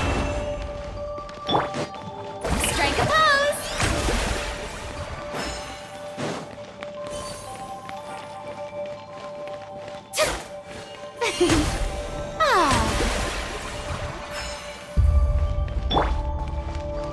Fearless.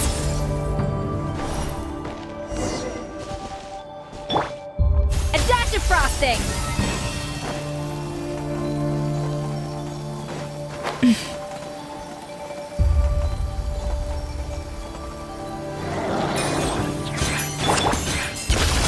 Paradigm shift.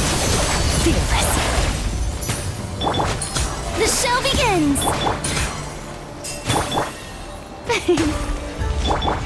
Can't hide the truth. It all adds up. The mystery unravels.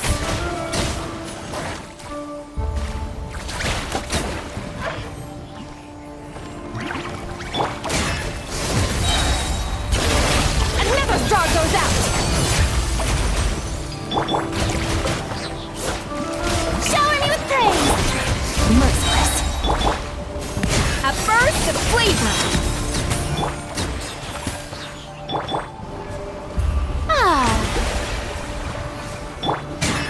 Merciless.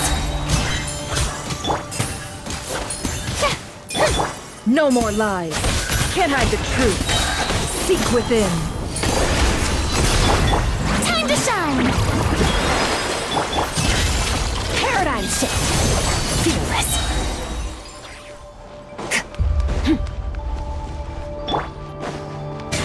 No more lies.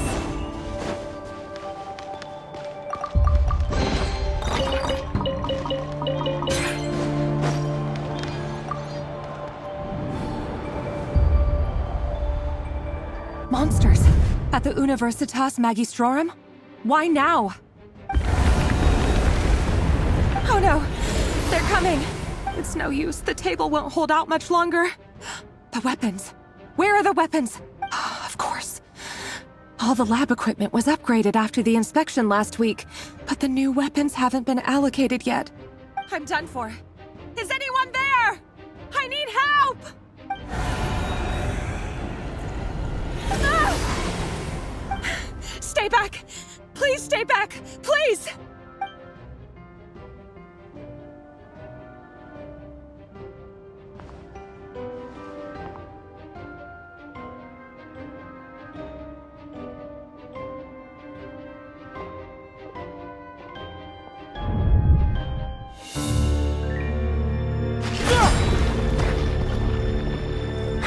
What's that? Reverie! So the rumors about your work are true. What? No! Listen, something happened at the palace tonight. We have to leave! You don't need to lie to me anymore. What do you mean? I know why you're worried, and I will respect the decision you've made. But it's okay, because I found a solution. I know how to end all this. You can have it back. The normal life you so desire. But until then, I'm afraid our wedding will have to wait. Celindus? No, don't do it! Celindus! Celindus!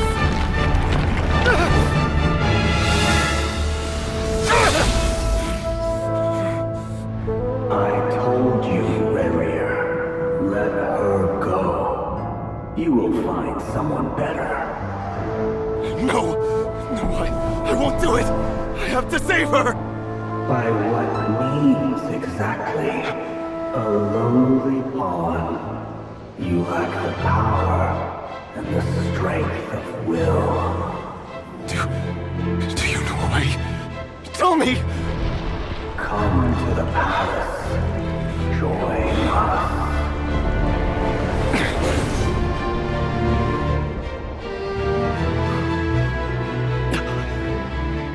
Rare, thank goodness we... Step forth and take your share.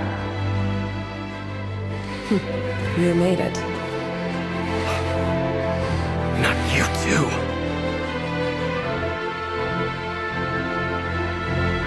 Hatred or grief, despair, desire. We all have our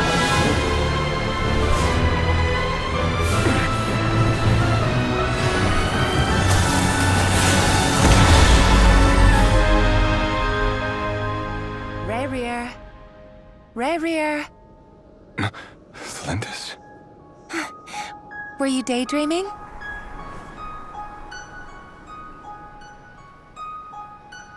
You still remember, Rarier? That question you asked me a couple of weeks ago? Oh. You mean the proposal? Yeah. I'm wondering, where do you think would be a good place to discuss it? Maybe in the garden? Or were you thinking a fancy restaurant? It's your choice.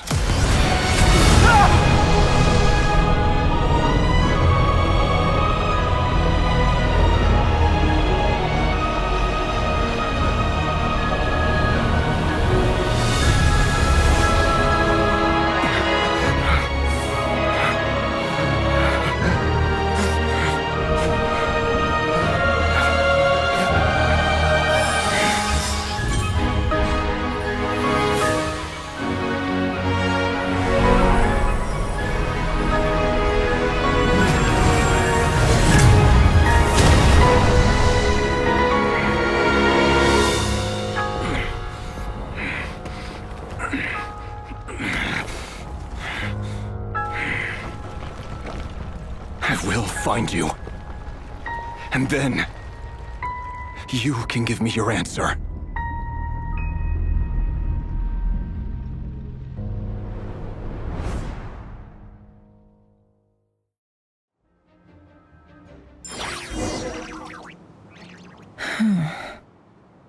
So that's how the Raker of Solnari was born.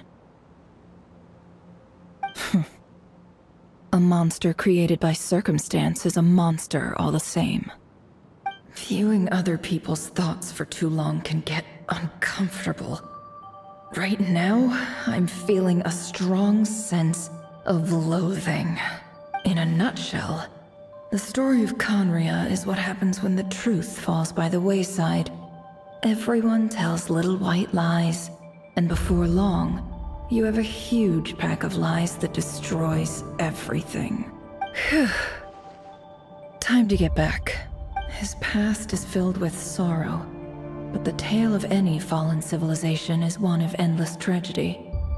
Cruel as it may be, that was Conria's fate.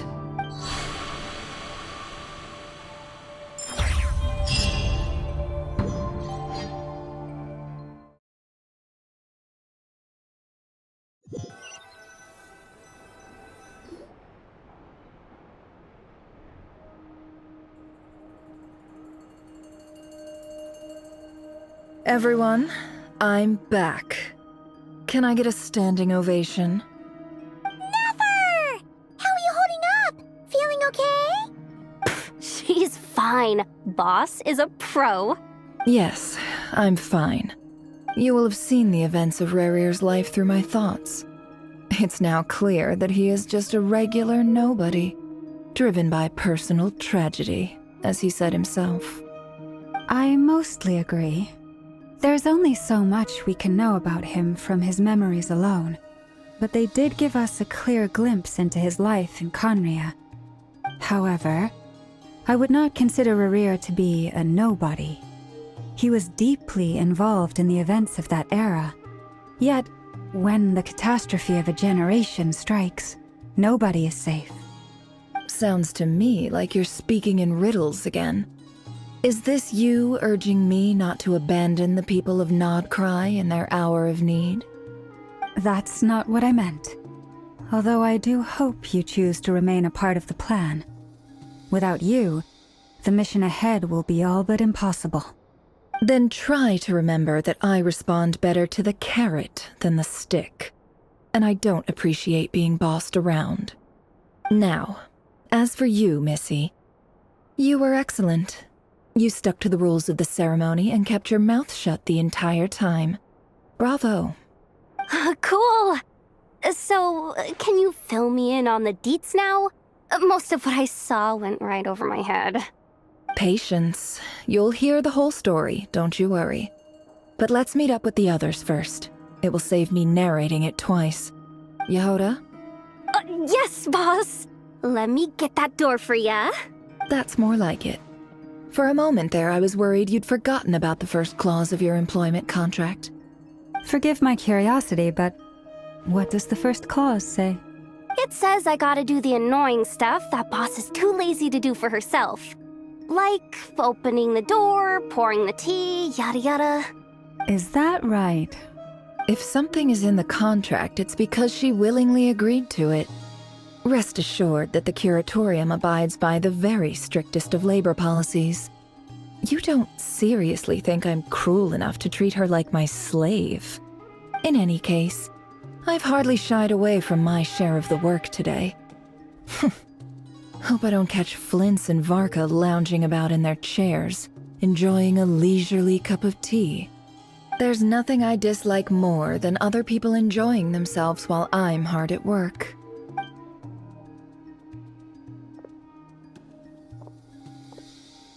Oh no.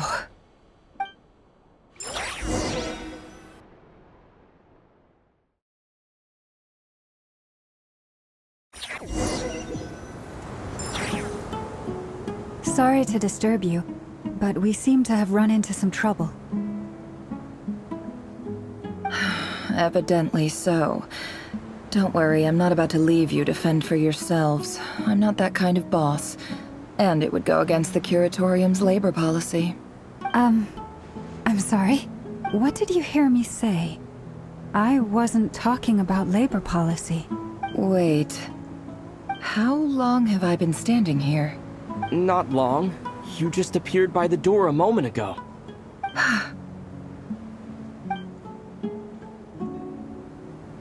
Boss, what's wrong? You look like you've seen a ghost. We've been tricked. We never left at all. Somehow I hallucinated that whole scene back inside the office. Hallucinated? But how? How indeed. This place should heed my will alone. All thoughts and actions that occur in here are just a result of pawns moving across the chessboard in a carefully calculated manner. And nobody has access to this chess set but me. So you control everything in here? More or less. But yes, it's a special technique of mine. Has anything like this ever happened before? Only once. It was the first time I used the chess set. Is there any similarity between what happened then and what's happening now? I suppose my thoughts are a little turbulent, which was also the case my first time. Is there anything I can do to help? The first clause of your contract clearly states that I only need your help with things that I'm too lazy to do myself. Meaning you're not feeling lazy right now? Meaning this is not something Yehoda can help with. The chess set is a personal treasure that I alone understand. I must be the one to find our way out of here. Boss, it's fine. Really. Let me do something useful. Oh, listen to you. Whatever would I do without you, Yehoda? What? Really? Yes, really. Where would I ever find another employee as obedient and servile as you? God forbid anything ever happens to you. Oh, okay. Well, anyway, I was thinking of fetching some water. There's gotta be a source around here somewhere. I suggest everyone finds someplace comfortable to take a rest. We gotta conserve our energy. Even though all this chess malarkey doesn't exist in a physical sense, mentally speaking, it's all real. And so is our tiredness and fatigue. You don't want to dismiss mental fatigue. Just because it isn't physical doesn't mean it's any less serious. But anyway, I got your backs, so don't worry about a thing. Don't I have the best employees? Jealous much? If we can find a suitable time, I'd love to borrow Yehoda for a day to help out at the Frost Moon Scions. Would you be amenable to that, Boss Nefer? Oh, Lauma. Have I ever told you just how pretty you are? Beauty runs from the tips of your antlers to the depths of your imagination. Time to rally, everyone. Follow me. As we continue our journey, the same rules will apply. That means stay focused and no talking no matter what we encounter. And don't disturb the chess pieces. You have my word that I will get us all out of here.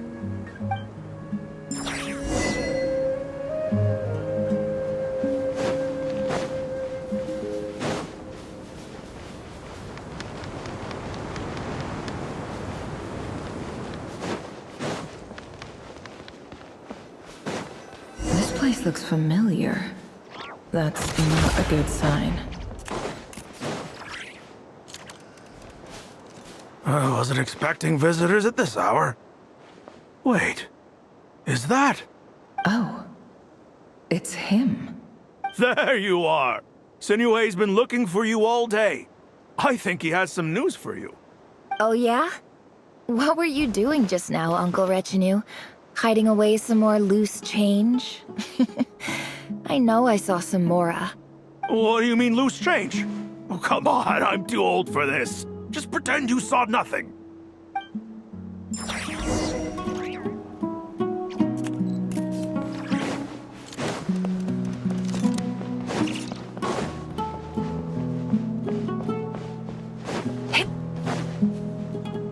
Hey, kid. Mind telling me what Sinuhe's been up to recently? I'm trying to get in his good books and I need a way in. Get in his good books? Why? What do you want with my dad, Uncle Apepi? I've written a new song. I was hoping to showcase it at the next festival, but I'll need his approval. A new song, huh? I'd love to stay and listen, but unfortunately, Uncle Retinue says my dad's looking for me. Well, there's plenty of time and I'm not going anywhere. See that pile of stones? I'll be sitting there warming up my vocal cords. Come find me when you're done. Pile of stones. Got it.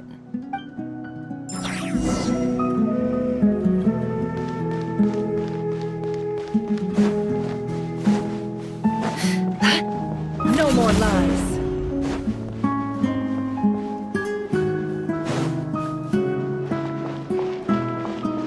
Hi, Dad.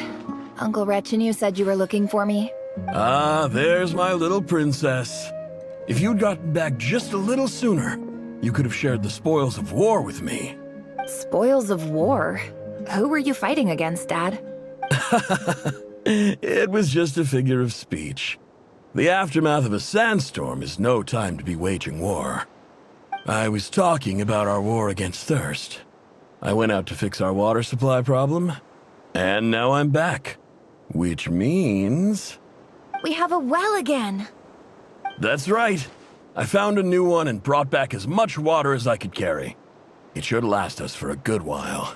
If it wasn't for these blasted sandstorms, our wells wouldn't be caving in. You wouldn't be spending all your time out searching for new water sources. As the chief of our tribe, I'm supposed to be leading us out of hardship and poverty, onto better things. You know how prosperous our ancestors were. I've told you all the stories. And look at us now, squeezed into these hovels. No one would choose this, if it wasn't for the endless wars over the years. But things are looking up. I started working with some folks from the academia a few months back. They gave me some contacts in return for my assistance in the desert. So you're the academia's helper now? Special ambassador, they call it. Think of it as a partnership. It's nothing bad, okay?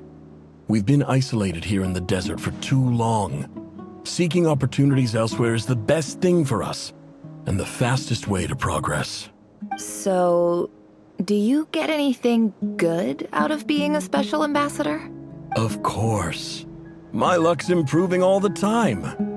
One day, I swear I'm gonna lead us out of this place. We'll find somewhere new. Somewhere better.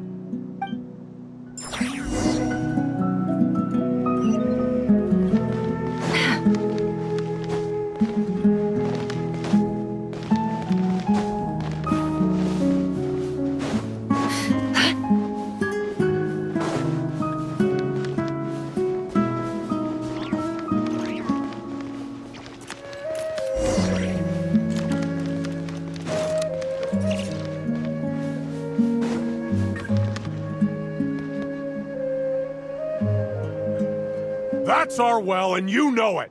You stole from us! Well, you've gone from chief to thief, and now you have to face the consequences! Did you really think you could take our water without permission and get away with it? You're either brave, stupid, or both. And that special ambassador act? Yeah, nice try! We spoke to the academia. They said it was all news to them. You're a liar and a cheat!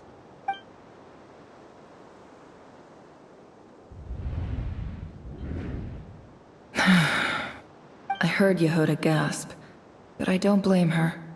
Most people are terrified by the sight of blood. Corpses strewn across the ground. The wounds are clearly from scimitars and daggers. The desert dwellers' weapons of choice. There's a handwritten note on the ground. Let's see what it says. Halil, this is Sinuhe, chief of the Shimti tribe. Surely you remember me. I was the one who helped you and your colleagues avoid the quicksand in the desert. This is my second time writing to you. I assume my last letter must have gotten lost in the mail, as I didn't receive a reply. I hope this one makes it to you safely. I'm writing to you because I need some help. That sandstorm the other day completely blocked up our well, forcing me to look for another water source in Iab and Unut territory. It was a matter of survival. Praise the gods. The well of the Iab tribe was intact. It was my last resort. I drew what water I could and left, but not without being spotted. I fear they will retaliate. You told me to write to you if I ever needed help. You said you'd be my ally in the academia. I urgently need you to formally recognize my title of Special Ambassador and send some of your people to assist me for a few days. It's the only way I can convince them that this was the academia's decision and prevent them from retaliating. This is an emergency. Please send help as soon as possible. Looks like this letter never got sent. The writer died a grisly death, and the letter was trampled into the ground. It's badly defaced. Some parts are barely legible.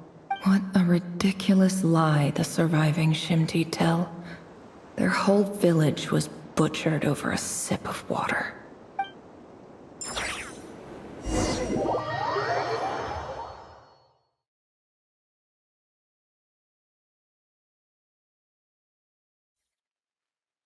Officer, welcome. Welcome to our humble village. I thought you would at least have the courtesy to provide some respectable libations. This is the finest wine our village has to offer. I promise.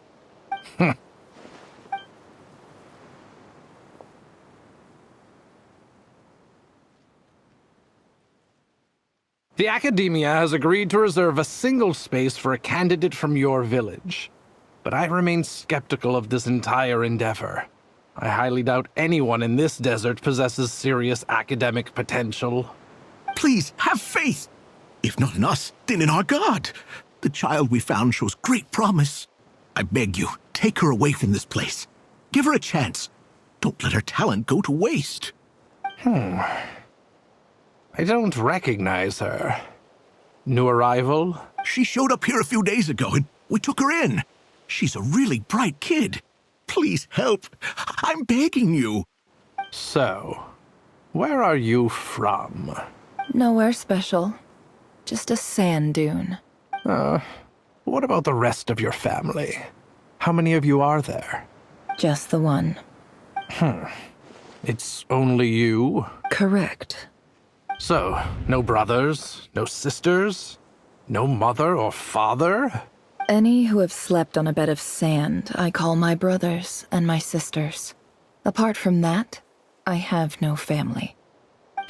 All right. Get over here. Sign your name on the form.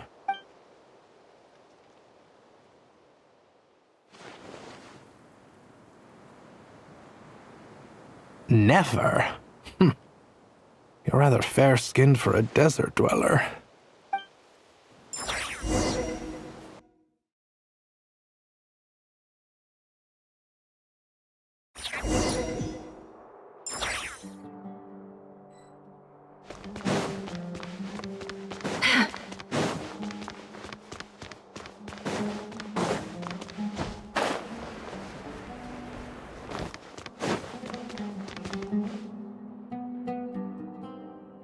Nefer, this term's assignments have been issued already.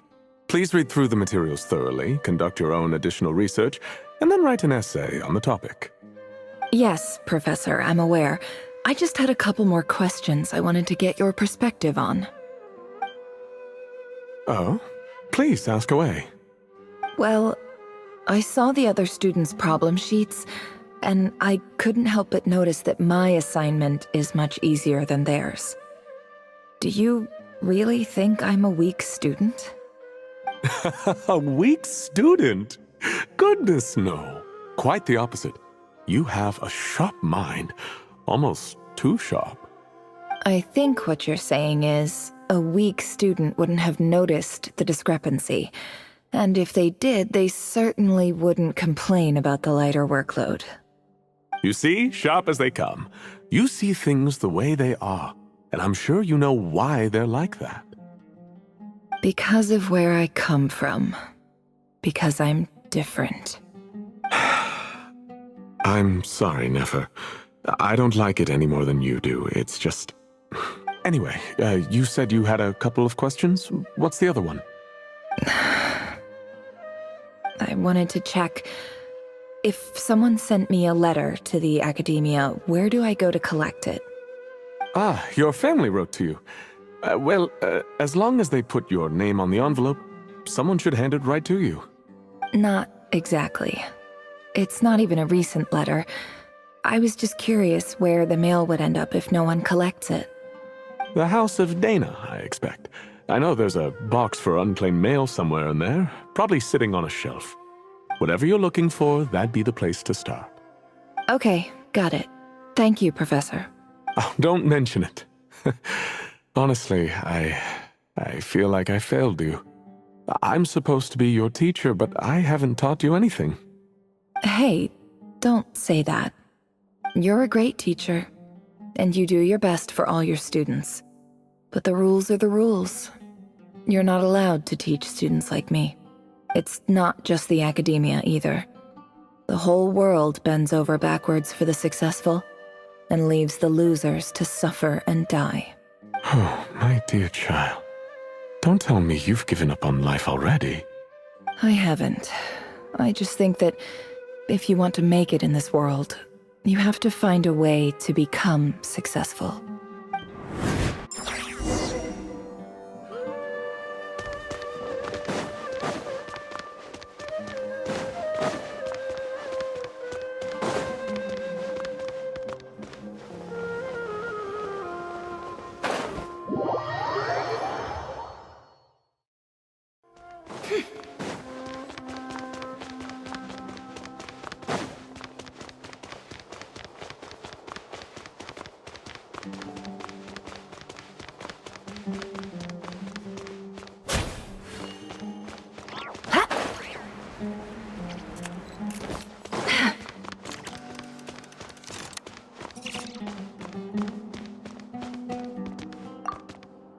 This must be it. A big cardboard box full of unclaimed mail. And probably some letters that ended up here by mistake, too. Let's take a look.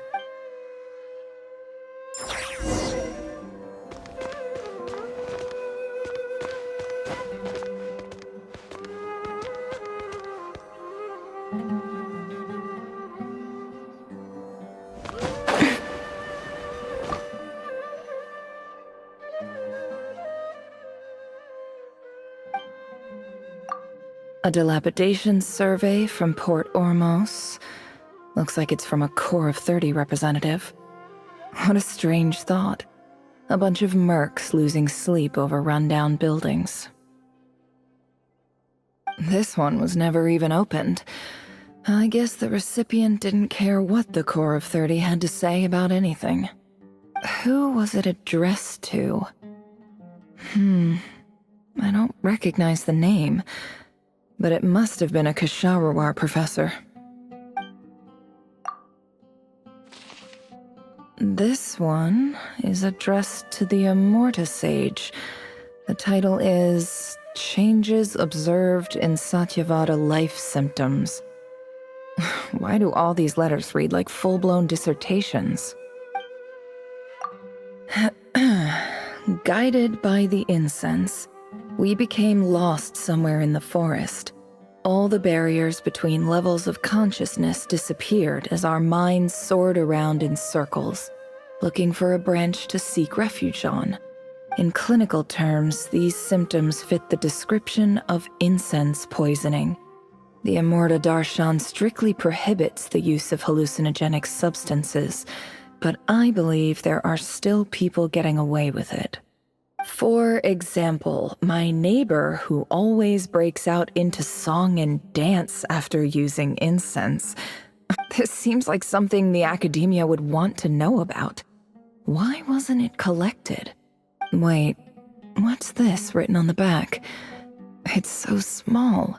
The note says, "The sender authored this letter while under the influence of mushrooms. I would send it back, but no return address was provided.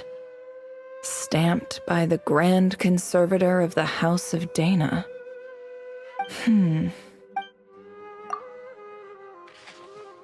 This next one is addressed to Grand Sage Azar. A few words of protest regarding recent changes in Sumeru's educational policy.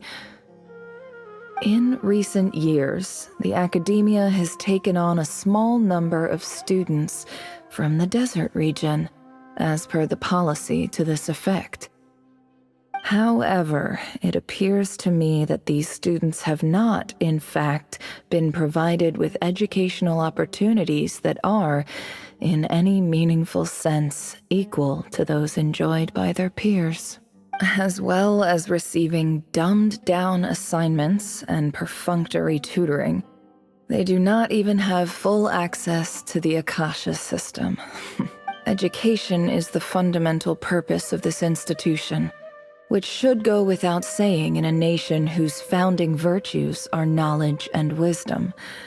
I ask you, is the lip service we pay to the policy of education for desert students truly the standard of pedagogy to which the academia aspires? As Grand Sage, policy decisions are your prerogative, but do not forget your roots. You and I were once students too, as was everyone else in this institution. I do hope you will give some serious attention to this matter. I encourage you to discuss issues like this with myself and others, and listen to some alternative opinions. Great letter. Shame it didn't get to where it needed to go. And the sender is... Sage Cyrus of Spontamod. I didn't realize anyone else even knew how bad students like me have it in this place. So this is where letters from the Sage of Spontamod end up? Nice one, Grand Sage. Really enlightened leadership. Whatever. This isn't what I came here for. Moving on. I'm not exactly holding out hope that a letter sent from the desert would even make it here. But if it did, where else would it end up if not in this box? I can't believe how much discarded mail there is. Must have been years since someone last went through it all. And this is just one box. The whole house of Dana is boxes on shelves. I don't believe for 1 second that any human being has sat down and read through all the documents in this place. Who has that much free time on their hands? Wait, could this be it?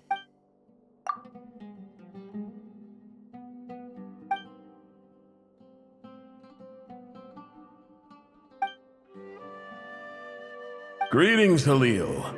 My name is Sinuhe, chief of the Shimti tribe. I was the one who came to you and your colleague Zaid when you ran into trouble in the Great Red Sand. I don't know how well you remember it now, but I brought you to safety and gave you some water and other supplies. You seemed very pleased and told me your name. In my tribe, learning a person's true name is serious business. And I therefore see you all as friends. You were kind enough to leave your contact details, so we could stay in touch.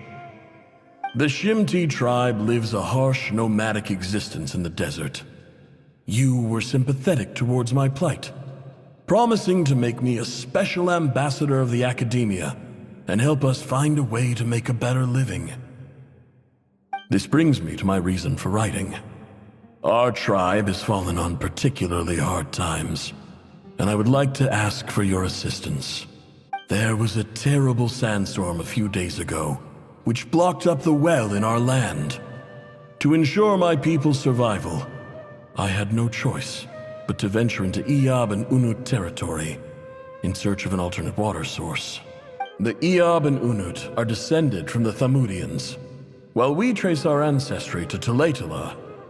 We worship the Lord of Flowers and have had relatively good relations with our fellow tribes, up until now. I found a well belonging to the Iyab tribe. They declined to help us, but I really had no other option. So I took some water to keep me and my tribe alive. My actions are certain to incur their wrath.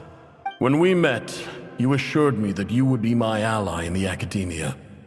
I would like to take you up on that offer, because I really need your help. I wonder if you could send an academia representative to meet with me.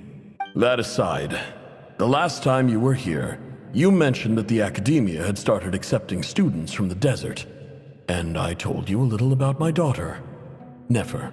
We have next to no resources here in the desert, and my power and influence are limited. Would you consider enrolling my daughter at the academia? She is a smart girl. I know she won't disappoint you. From the outset, the academia never took you seriously. Those things they promised were just empty words. I doubt they even remember the name Sinuhe. And you were so emphatic that your luck had finally changed for the better.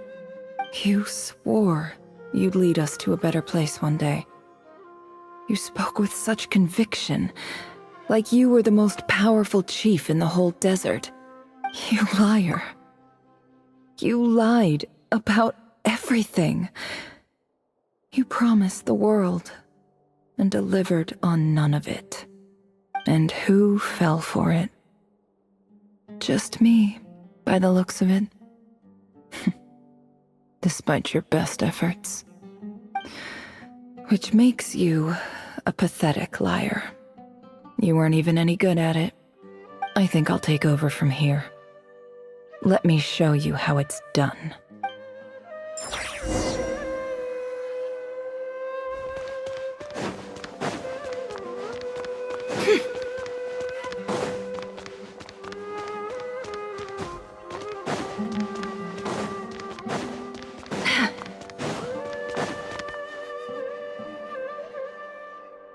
I just came to say goodbye.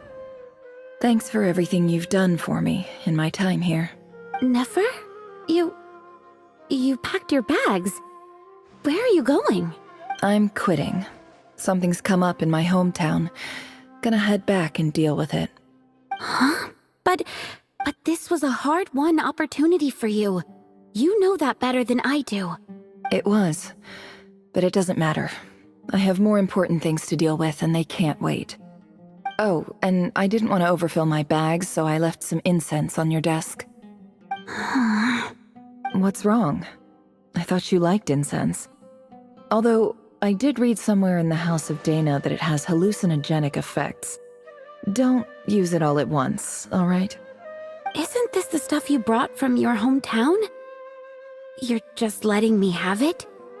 But you said it's a rare and valuable commodity. Yeah, about that. I lied. It's not rare at all. There's this bunch of ruins near my hometown that are practically overgrown with this plant. It's not worth much. Keep it, it's fine. But never... Alright, that's all from me. You take care.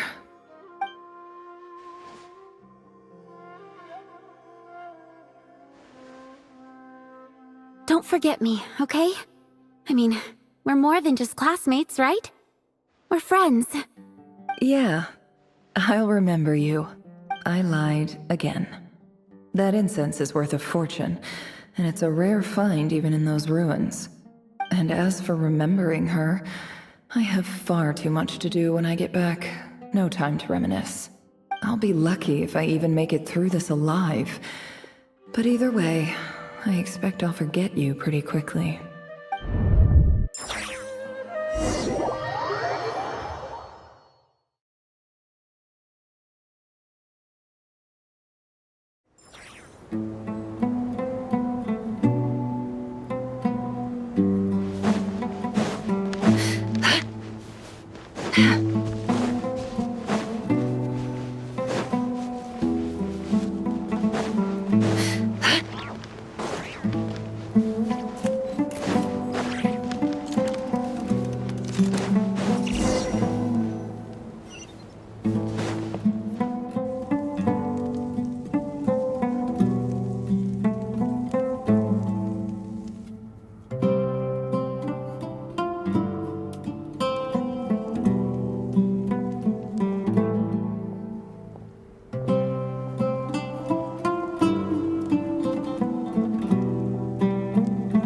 It's a pleasure to meet you, Mr. Arif. So, what does the Academia want? Since they've sent their special ambassador, I assume there's a big business deal to be made. If not, I'd be very disappointed. Please, sir, lower your blade. You're lucky I'm the one they sent. Not all special ambassadors share my admiration for the Iab people. The ever-shifting balance of power in the desert reduced the once great civilizations of this region to rubble and sand. But the story of the Iab has a very different trajectory. Others grew weak, but you grew strong, beginning in obscurity and moving to prosperity. You're the only ones who defied the trend. Huh. So, you do know who you're dealing with? This well is the perfect symbol of your strength, is it not? It used to belong to the Unut, but it looks like you have control over it now. You're not wrong. But I'm sure you didn't come all this way just to flatter us. Of course not. I came to bring you some very good news. Some information that recently came to light, which might just be your ticket to freedom. Records uncovered by the Vahumana Darshan show that a certain well currently under Iab control is built on top of some ancient ruins. These ruins are of great archaeological interest to the Academia. I checked the map carefully on my way over here, and I'm confident that this is the well in question. The Academia is offering 50 million mora in return for excavation rights. 50 million? No, wait. If these ruins are as important as you say, 50 million's a little low, don't you think? Don't get greedy, Iab. We know far more than you think. We know that you seized this well by force. Wasn't that the first step in your rise to power? To drive away the Unut and steal their water supply? So what if it was?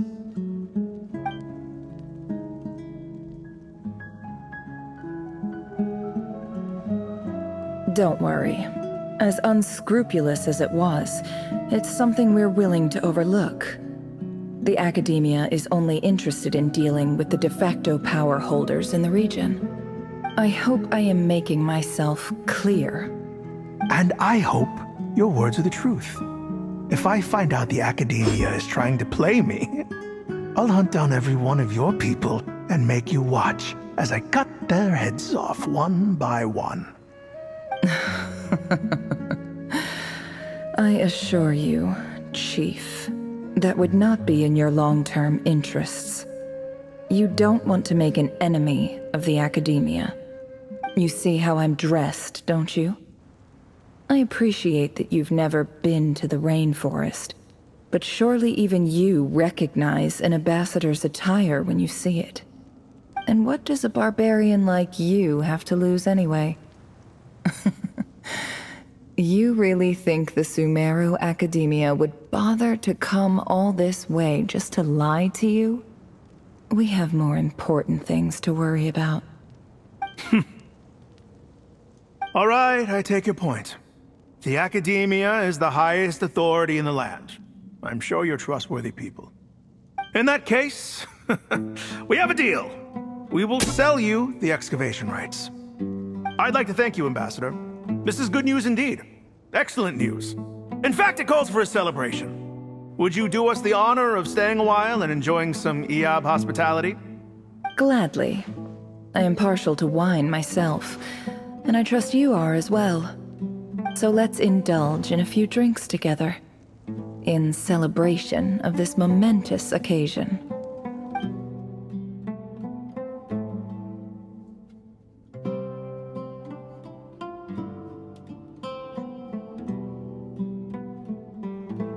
Chief! Chief, it's an emergency! It's the Unut. They've taken the well. What? Well, don't just stand there. Take it back. Yes, Chief. I have every confidence in the Eob's military superiority, and yet... What is it? The Unut's response was alarmingly fast. The day after we reach a deal, they seize the well. This can't be a coincidence. Perhaps there is a traitor in your midst. I don't think so. I am obliged to remind you, Chief, that the Academia will only deal with the de facto power holders. If you cannot regain control over the well, I'm afraid you won't see a single mora of that 50 million. No! Please, Ambassador, just give me some time. I swear the Unut will not get away with this. That well is ours, and so is the mora. Glad to hear it. I will wait here for an update. If there is a traitor, I will find them. In the meantime, make yourself at home. I'll report back as soon as I have an update. Much obliged. Wow. All it took was a few words and I've got him wrapped around my finger. What an amazing feeling. So, in summary, Ambassador, the Academia would rather negotiate with our tribe instead of the Eob, yes? The Eob are ruthless murderers who don't listen to reason. And now they have the gall to interfere in our research projects in the desert region. So let me ask you, Chief, if you were the Academia, what would you do? Kill them all, of course. Precisely. The Academia does not tolerate those who stand in our way. The Eob have held back our academic pursuits for too long, and our patience is wearing thin. At the same time, there is simply no way that the Academia can be seen to be intervening in desert affairs. I'm sure you understand where I'm coming from. We have our own rules out here. If the rainforest dwellers raised arms against a desert tribe, it'd start a bloody war. Right. We can't confront them ourselves, but we can support their enemies. The Unut have always had strained relations with the Iab, which makes you our natural allies. Natural allies. Weren't the Iab your allies once?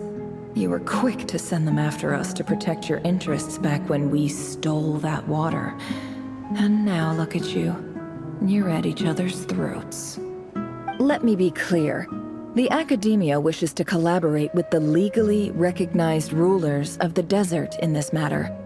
We are asking for excavation rights to that well, and our offer is 50 million mora. Say no more. I believe we have an understanding. Good. Then I suggest you get to work. Get us access to that well, and the mora's yours. You see, Dad? Lying is easy when you know how. People will believe anything.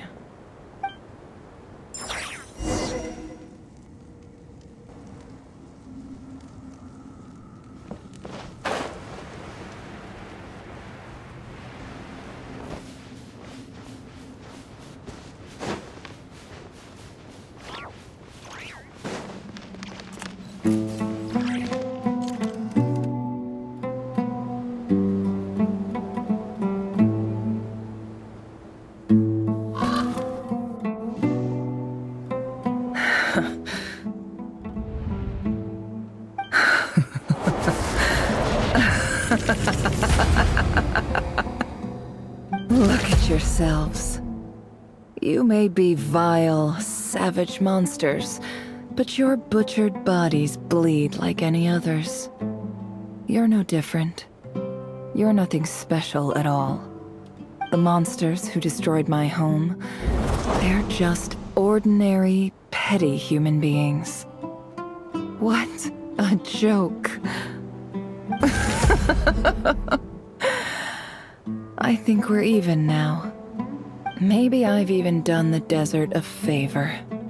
It's a better place without all these people around. Oh, Sinuhe, my gullible fool of a father. Perhaps if you'd been as ruthless as I was today, our tribespeople would still be alive. In this dog-eat-dog world, a chief needs to be tough to survive. But you couldn't do what had to be done. So I did it for you. Nefer, it's okay. All of this is in the past now. I believe I remember you promising to remain silent. Yeah, but even so... Yehoda, is there anything you can do to ease the tension?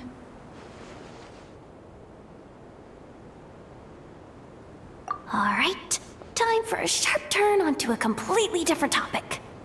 So, anyway, that's enough of that. When are we getting out of this place? Feels like we've been walking forever. I'm getting pretty tired. Oh, Lauma, you tired? Yes. If we can find somewhere to sit down, I could certainly do with a rest. It's not far now. There should be a temple just up ahead. Yes. Really? A temple? That's where this story ends? I guess that's how things go in the desert. Desert dwellers can never escape their destiny. Or so everyone says. I never wanted to believe it, but looking back now, I'm as desert as they come. You mentioned a temple. What's waiting for us there? My biggest trade secret of all. Ah. Then I'm guessing it's where you got your power from. The power to peer into other people's minds. I didn't know you were clued up on any other religions. I'm no expert in the history of Sumeru, but since you come from the desert, I would imagine it has something to do with King Deshret.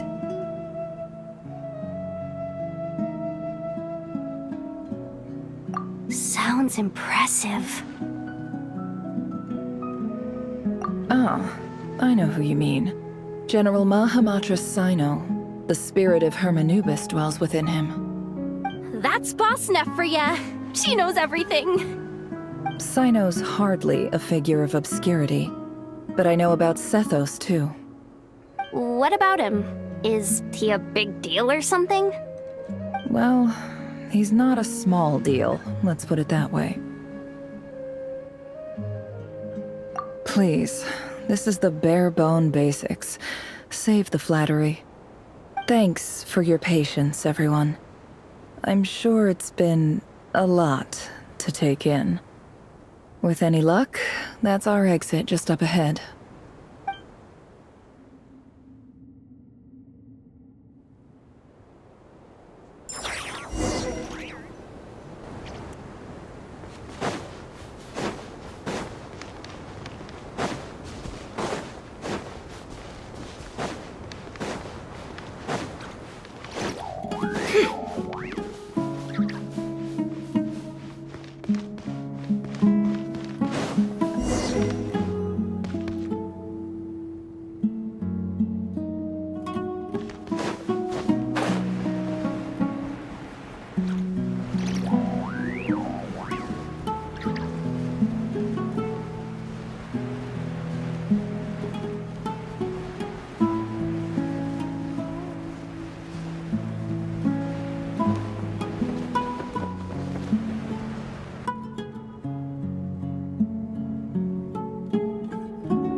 Uh-oh. Uh-oh. Uh-oh. I'm totally out of my depth here. I don't have anything to add about any of this stuff. Like, look at that statue, for instance. I want to do the whole name-dropping, this girl knows her stuff thing too, but I've never seen anything like it before. A statue with the head of a bird. That's Thoth, the Ibis King, one of the 7 pillars of King Deshret.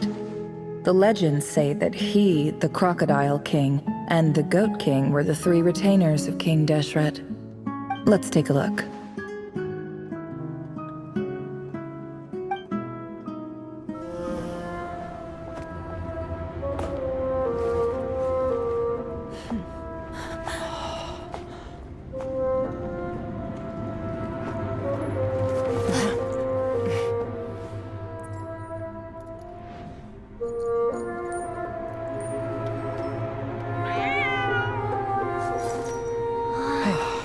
It's just Ashru. So, all is well?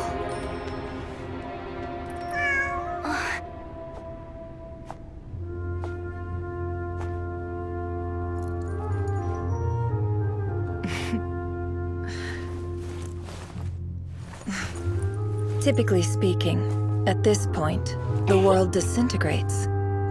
Then we find ourselves back in the outside world. Besides, these are my memories. There's nothing to fear. You're sure? Of course. It's almost over.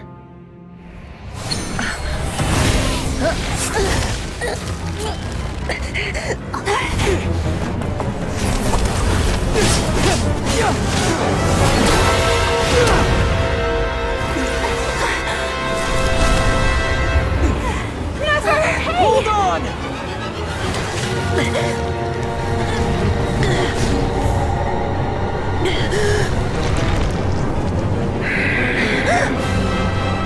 Knowing too much is always a death sentence. Speak for yourself.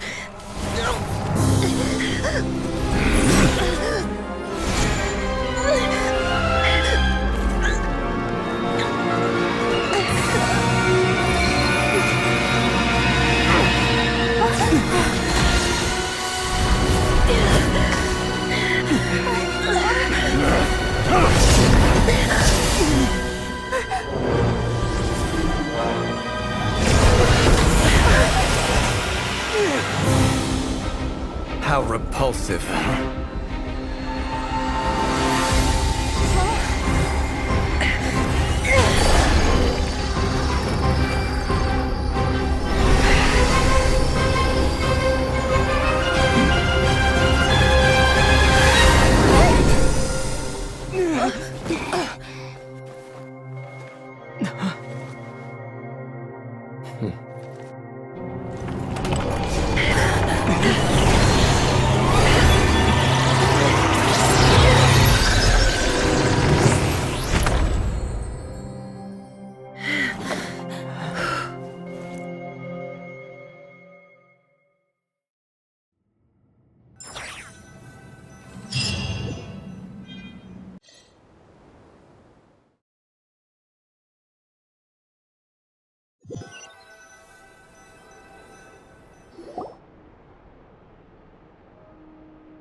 timed that pretty well, didn't I? It's okay. I'm just glad no one was hurt. Paimon noticed you doing something too, Dainsleif. Were you helping get them out? Of course. When I asked Nefer to conduct this investigation, I was not naive to the dangers involved. I had a duty to ensure your safety. Good to know your sense of justice is still intact after all these years. I take that to mean that you saw the truth. That comes as a great relief. I certainly did. And thanks to your help, I also managed to trap Rerir inside the chess set. Whoa, really? How'd you manage that? Well, to be honest, I sensed that something was wrong long before we made it to the temple. By using this fragment to probe into Rerir's past, well, the monster formerly known as Rerir, it seems I alerted him. I was tracking him, then he caught on and started tracking me too. Can't say I'm surprised. But how did he track you through your thoughts alone?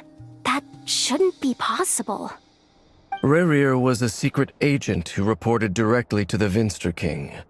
He is an expert at finding a trail and hunting down his pursuers. No wonder. He infiltrated the chess set, read my thoughts, and built a new virtual chess set inside of it. That's why we weren't able to leave at first. Speaking of your chess set, it's quite a remarkable item.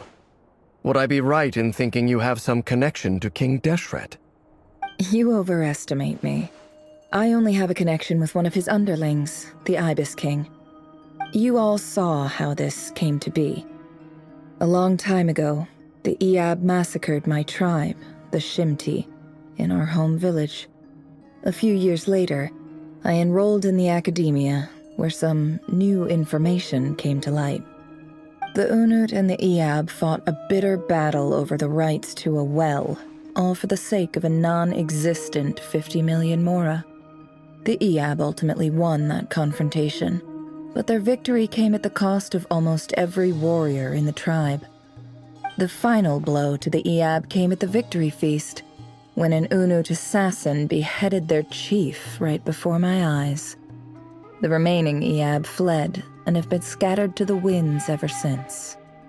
Having gotten my revenge, I returned to my hometown, where to my surprise, the nearby temple was still standing.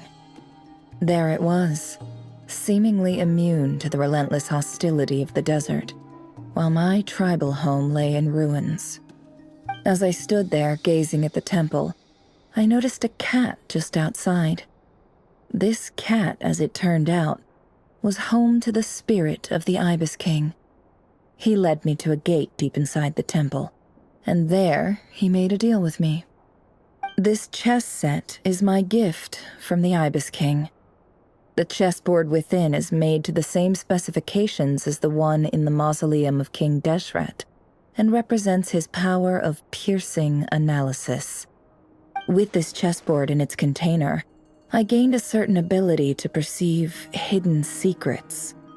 Now, you could conclude that the Ibis King simply wanted to give the people of this world the power to seek the truth, but I don't believe that's the full story. Every god plays favorites.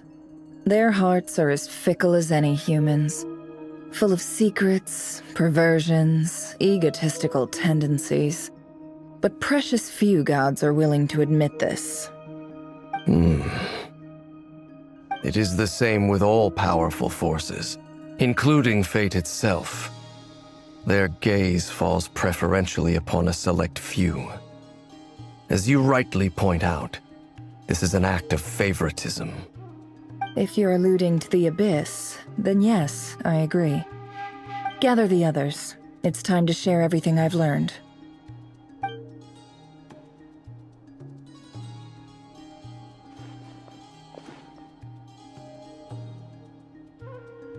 Thank you all for being here. As promised, I did some further investigating into the Reicher of Solnari's background. I am pleased to report that the investigation has been most fruitful indeed. The Reicher of Solnari, real name Rerir, was once a Conrian subject who served the Vinster King. I will now share the important details of his story. Please save any questions or comments for the end.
So that's why he's so obsessed with the moon.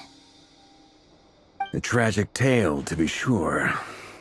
But it does not excuse his many transgressions. No matter how much Rerir suffered in the past, the fact remains that he is what we know today as the Wild Hunt, wreaking havoc upon innocent lives in Nod-Krai. He becomes more dangerous with each passing day. If left unchecked, it is simply a matter of time before all of Teyvat suffers the consequences. This is a threat that the Knights of Favonius cannot ignore. A question for Miss Columbina. Forgive me if this is presumptuous, but have you ever seen the spatial gateway that appeared in Rerir's memory? Never. But I have heard stories of something called the Moon Gate, and this seems to fit the description. Miss Lauma, any thoughts on this? In the lore of the Frost Moon Scions, the moon is believed to hold many secrets. Some sources speak of ancient knowledge, others of a gateway to the unknown. The term Moon Gate is one I have heard before, but as is the case with all of our legends, there are no records of any first-hand witnesses. We cannot know whether it truly exists. Then back to Miss Columbina. As a moon goddess yourself, do you have some idea of where the Moon Gate leads to? Not at this stage, sorry. I do hold the power of the Frost Moon, and my strength is recovering well. I can sense that the gate would open at my command, but... But there's more to the power of the Frost Moon than that? Yes. A moon goddess has the right to open the Moon Gate, since it is a path to the moon. But as never mentioned, holding open a spatial gateway takes a huge amount of power. And right now, I need to conserve my energy to fight the Rahier of Solnari. I'm afraid this is one mystery we may have to leave unsolved for now. I agree.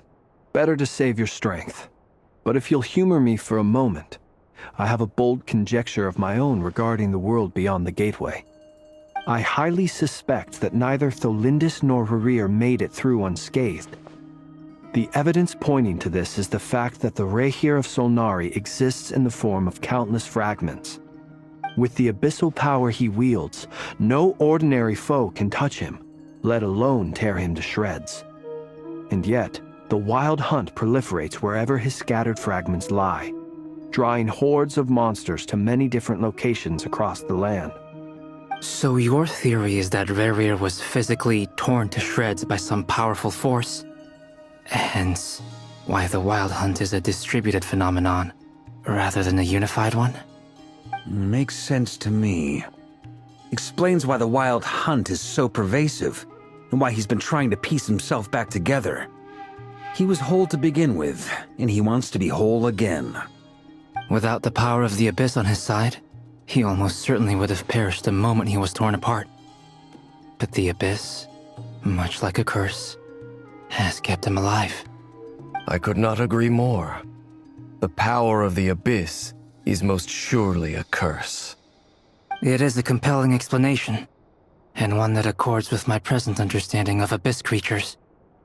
Whether the life form in question is primitive or advanced, if a curse has extended its lifespan unnaturally, it will continue to survive in spite of everything. This raises some interesting questions. I will run some experiments and see if there is any validity to my suspicions. That being said, regardless of whether my research bears fruit, I would like to thank Miss Nefer for conducting such a thorough investigation. Already, it has greatly enriched my understanding of the entity we face. My pleasure, Mr. Albedo. I too hope that the information I have shared today proves useful as we look to formulate the next stage of our plan. Hey! What is it, Dainsleif? You look really upset! It's just... when I think of the man I once knew as Rerir, I struggle to understand why things had to turn out like this. The two of you used to be friends, didn't you? I don't know if these words will bring any comfort, but my heart goes out to you. Mine too. We could never know all the hows and whys of the way things are. The moon and stars are full of untold secrets and lies, and the skies are host to many more mysteries than these alone.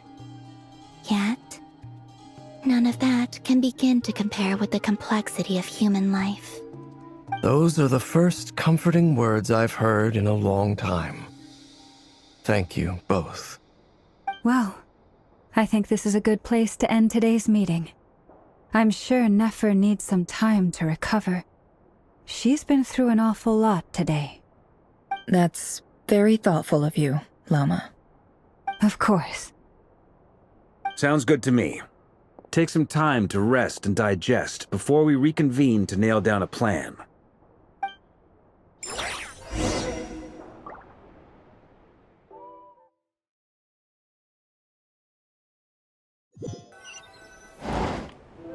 Hey, is this a bad time? Hope I didn't kill the conversation. No need. Come on, let's talk outside.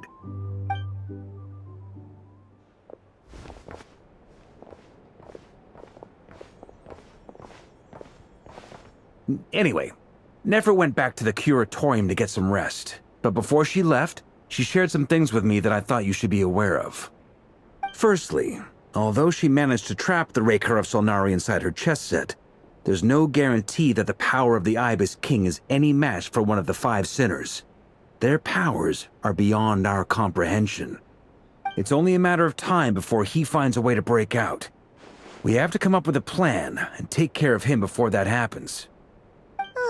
Honestly, Paimon figured that might be the case. So, how long have we got? Well, I asked her that same question. She talked for a long time, but for the most part, it seemed like she was trying to convince me how precious her chess set is. What a long and storied history it has. It felt like some kind of sales pitch, you know? The kind where you end up handing over Mora against your will? Anyway, after all that, she finally answered the question. 2 days, at most. 2 days?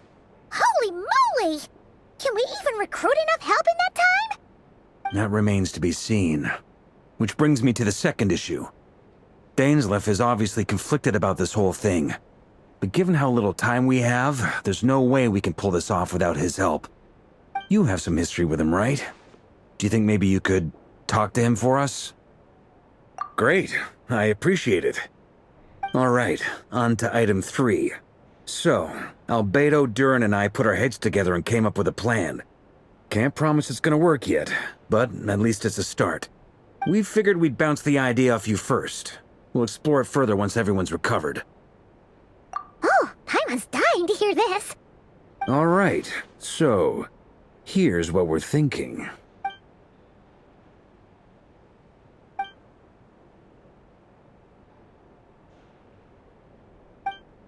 We felt a little uneasy about roping you into this. I mean, firstly, you're not locals, and secondly, none of us are your boss. You're well within your rights to refuse if you so choose. Roping us in? Why would you even say that? We know the stakes here. It's all of us against the Rayher of Solnari, or none of us stand a chance. I choose my words very intentionally, I'll have you know. I like to think there's an art to striking a down-to-earth tone even when the stakes are through the roof. Sir Varka, I have a few thoughts about this plan. I'm all ears. I think we can be more flexible with how the roles are allocated. In my view, the most sensible lineup would be like this.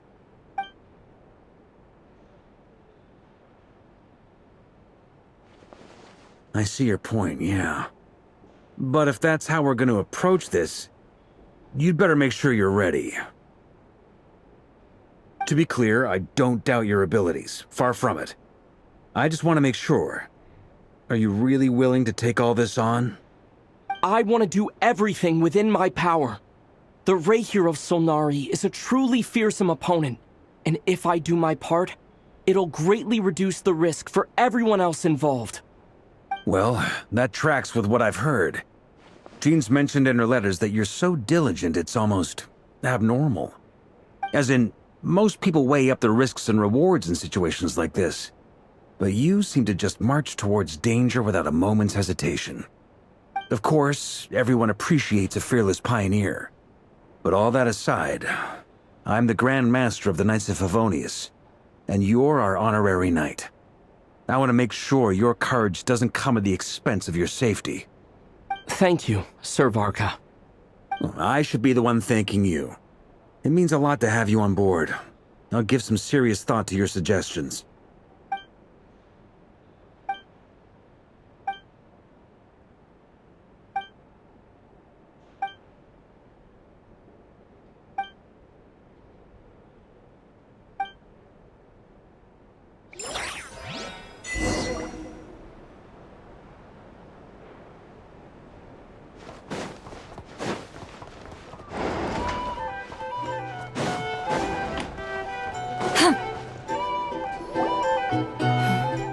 This is a thorough plan, but I do have one last question before we take action.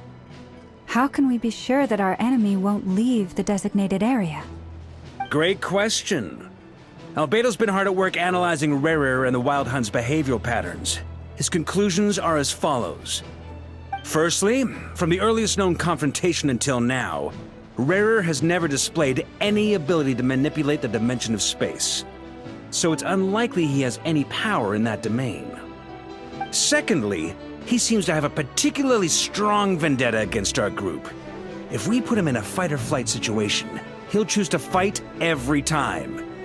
Thirdly, finally, and most importantly, he is consumed by hatred, both for the moon and for his enemies.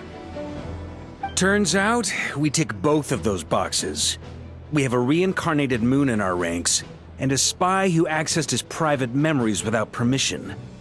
He'll be baying for blood, not looking to escape. As someone who's had their fair share of interactions with the Wild Hunt, those all seem like valid observations to me. Understood. Then I will defer to the verdict of the group. Well, everyone, that's the plan in full detail. Albedo and Durin are carrying out their part as we speak. Plan approved. Scheduling. Okay, any firepower you need, I got you covered. Let's light this baby up. The Frost Moon Scions are behind you as well. And the rest of you? No objections? All right, then it's settled. This is the plan we're going with. Next up, an old tradition of mine. Anyone who wants to back out, now's your chance. Wait, we can still back out of this? Everyone says things they regret, right? I don't want anyone feeling trapped because their mouth said yes before their brain had time to think things through. A very people-first approach. I hear that's common practice in the Knights of Favonius. Heh. Who'd you hear it from? D-Luke? Shh. We don't use people's real names at work. This contact will be known only as Owl, please and thank you. This plan can only work if everyone does their part. Flint's and I will absolutely support it. We shall indeed. You'll be glad you accepted our help. Also, you are the last person I expected to see here, Miss Dory. It's not often I get called Dory in a work context. My peers usually call me Lord Sangama Bay. So, the longer your name, the higher your net worth. Is that the idea here? In that case, Mr. Flint's here must be worth a fortune. That's right, I know your full name. It's... The walls are thin here. I'd appreciate you keeping that a secret. Okay, fine. I'm actually only here as a favor for someone else. Do you have any idea how much it would cost to hire me otherwise? Oh, does this mean someone out there actually has the power to boss Dory around? It most certainly does not. We have a long-standing and mutually beneficial business partnership. She's actually the mom of a friend of yours. Said mom supplied me with a great little trinket, but now that lady's ruined everything. If I don't start building a little goodwill now, my whole business in Nod-Krai is gonna go down the drain! Okay. So what exactly is so special about this pendant? It's a lucky charm that a great mage made for me. We have a business relationship, and she was worried that something bad might happen to me. So, she wanted me to have something that can store power to protect myself with. I finally got it all fully charged up with Kuvaki, and then never went and used it all up at once! Never lost so big in my life! You're right. It was all my fault. I didn't mean to drain all the Kuvaki in the pendant, but I'll make it up to you. You will? Well, in that case, how about you give me your chess set, and we call it even? I knew you'd say that. Well, it's yours if you want it. In fact, take it now, and I'll even throw in a free Raker of Solnari. Deal? You're putting me in a difficult position here. It's a very useful thing to have around, but I have a funny feeling it won't be around much longer. I guess we'll see in a couple of days. Looks like bankruptcy for me. Hey, don't be so pessimistic. See this through and you never know. You might find a new business opportunity on the other side.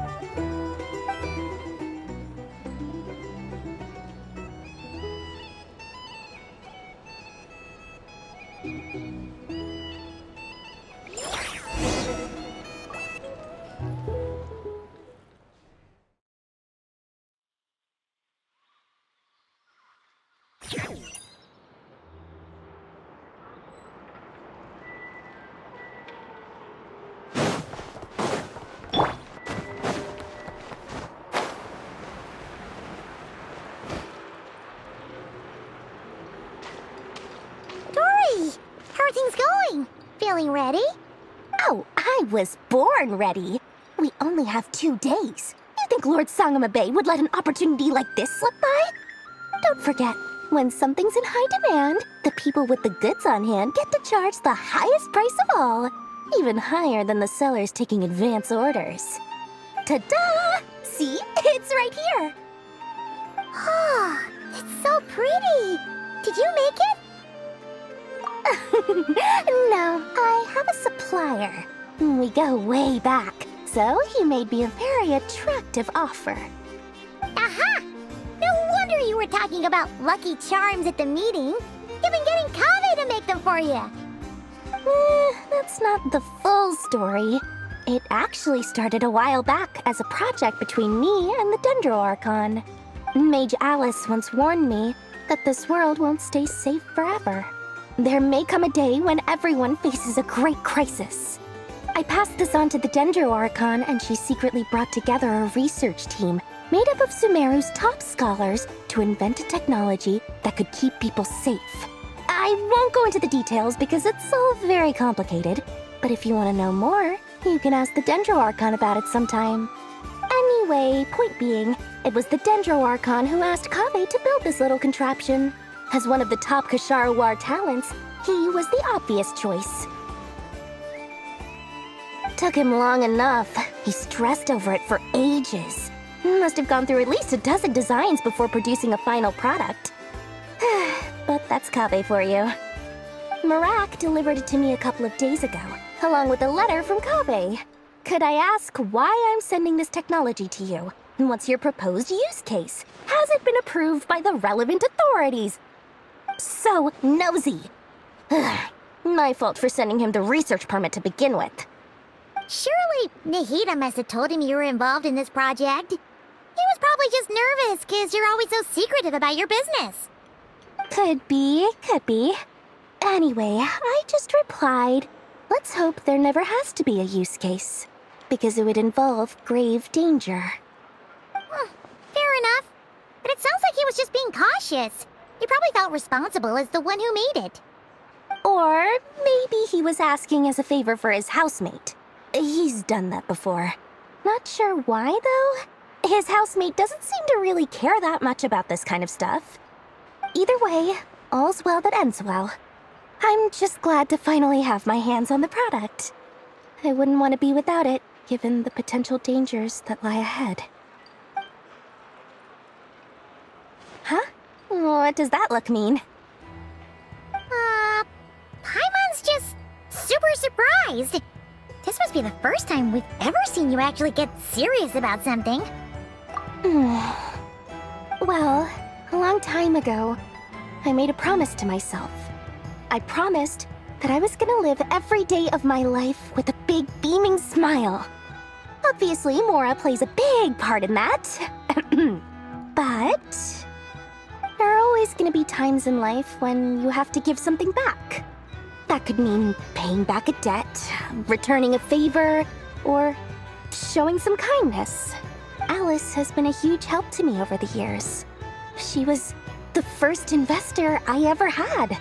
And I want my investors to know that Lord Sangama Bay is the best in the business. And more than that, no one knows what the future will bring. Whatever happens, I want to make sure the Dendro Archon and all of Sumeru is prepared to face whatever comes. Oh, that? I was just making sure Nefer and I are square. Don't be thinking it was some sort of benevolent act. I'm no saint, so don't treat me like something I'm not. My priority is doing the business that I want to do, so long as my conscience lets me, but it usually does. That's the Lord Sangama Bay business model. Alright, if you say so. I do say so, and that's the whole point. I'm a businesswoman. Don't go trying to figure out what kind of person I am. You'll exhaust yourself. Much easier for everyone involved if you just take my word for it. Oh, and could you two help me get this stuff where it needs to be? Thanks so much. You're my favorite assistants.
Traveler, Paimon, it's good to see you.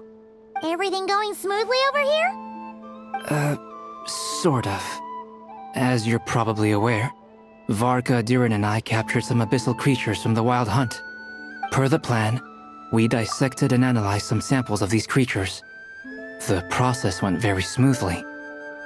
The findings, however, come with some troubling implications. What? You can actually dissect the Wild Hunt? That depends on your definition of Wild Hunt and dissection. Harmless, lifeless. These words are accurate descriptions. The Wild Hunt is an interesting phenomenon. In and of itself, it doesn't seem to possess anything akin to a human personality. But taken as a collective, the medium through which the Wild Hunt is summoned does appear to have a soul. Master griped a lot about the wise Horoptetyr, and seemed somewhat fascinated with the Fausted Elegy. But she barely mentioned Rerir at all. I don't think that was because of his lower social standing, though. Anyway, it's a pity. I should like to hear her thoughts on the nature of the life form he has become today. It's a strange mix.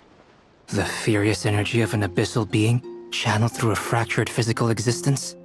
A consequence of being torn apart by an unknown power. Perhaps the only explanation for his survival in this state is that he sacrificed a degree of individuality in exchange for a continued existence. Oh, sorry. Once I get talking about interesting research, I have a tendency to go on indefinitely. Back to our research findings. Essentially, they confirm my hypothesis. Rerir's corpse is completely contaminated by the Abyss, and the effects are irreversible. You could think of this as Rerir in mutated form. But in my view, even that would be inaccurate. In reality, his whole being has been consumed by the Abyss. In other words, he is now nothing more than a manifestation of abyssal power. Unfortunately, at present, we have no means of completely eradicating abyssal power. Hence, we cannot fundamentally destroy the Reihir of Solnari either.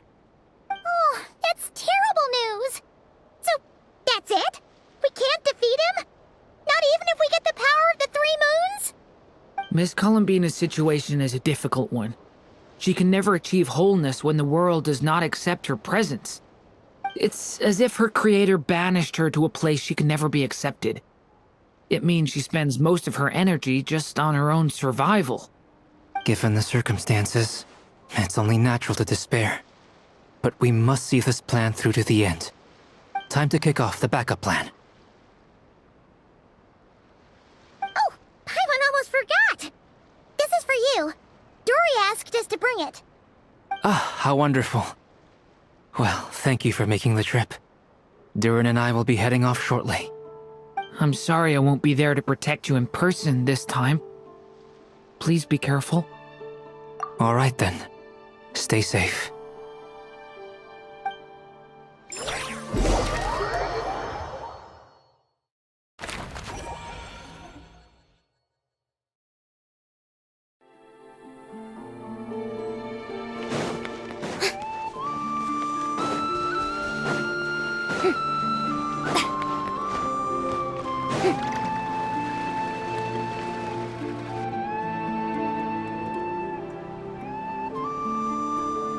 Miss Lauma, is everyone here? Yes. The fate of my flock is in your hands, Grand Master Varka. Please keep them safe. My lady, what are you saying? Within the next 24 hours, we will face the biggest crisis the world has ever seen.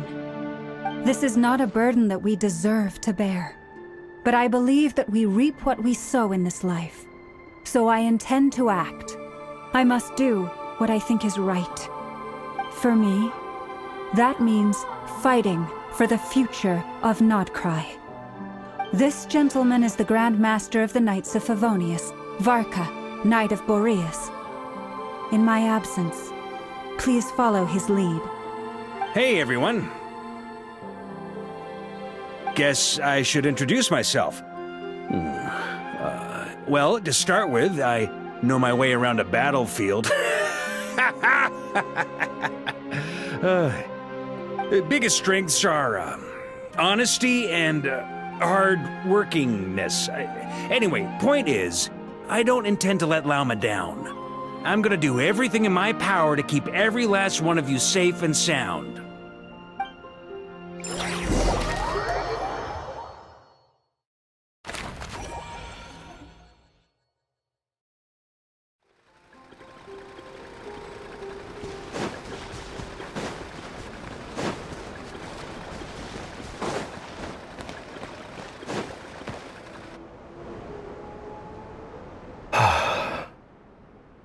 something on your mind? Miss Columbina, was it? I believe that's how the others addressed you. That's right. Names are funny things. Have you always been called Dainsleif? Yes. I take it your own name has a more complicated history. I have a different relationship with names than other people.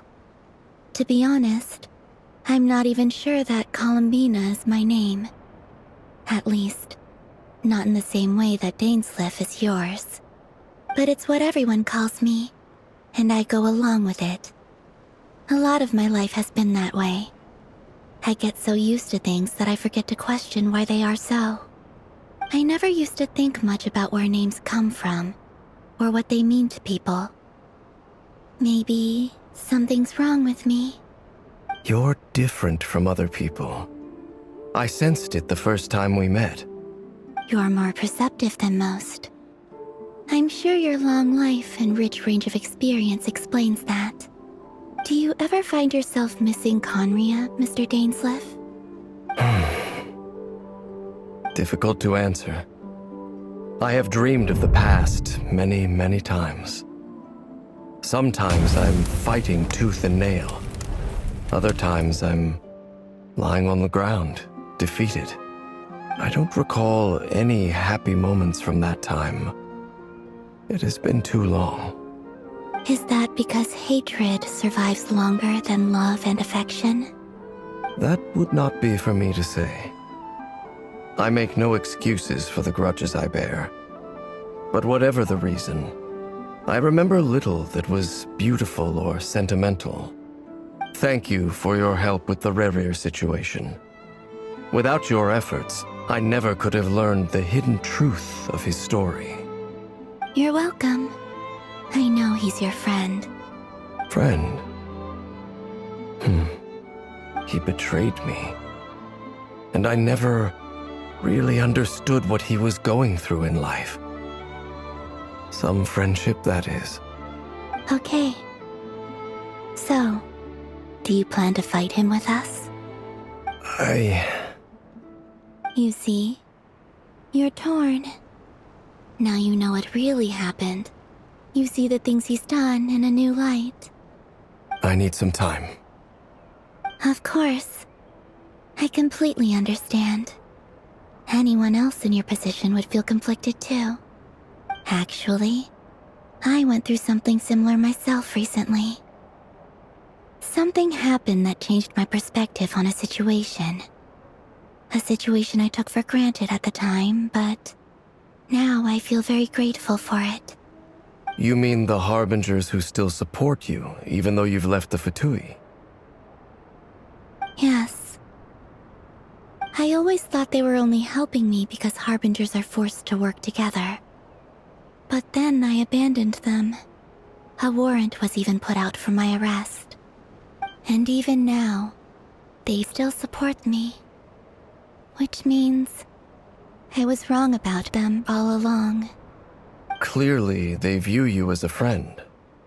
I feel a little guilty now. I regret not seeing her help for what it was, and not treasuring it. I see the guilt that you're feeling now, because I feel it too. Hopefully, talking about it will do us both some good. Have you noticed that the Traveler and Paimon are over there? I think they've been listening. Huh. Shall we say hello? Sure. Hello. Ah! They caught us!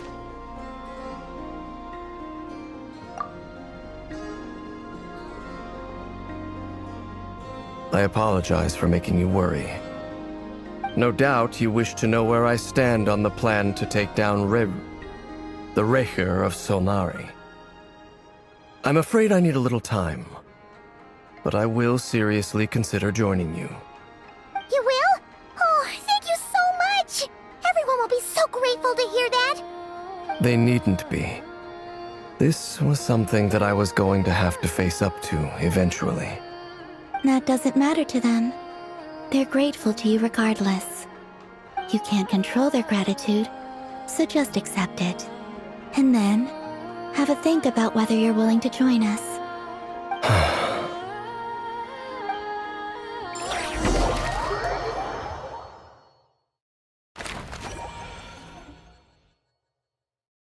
It's nearly showtime!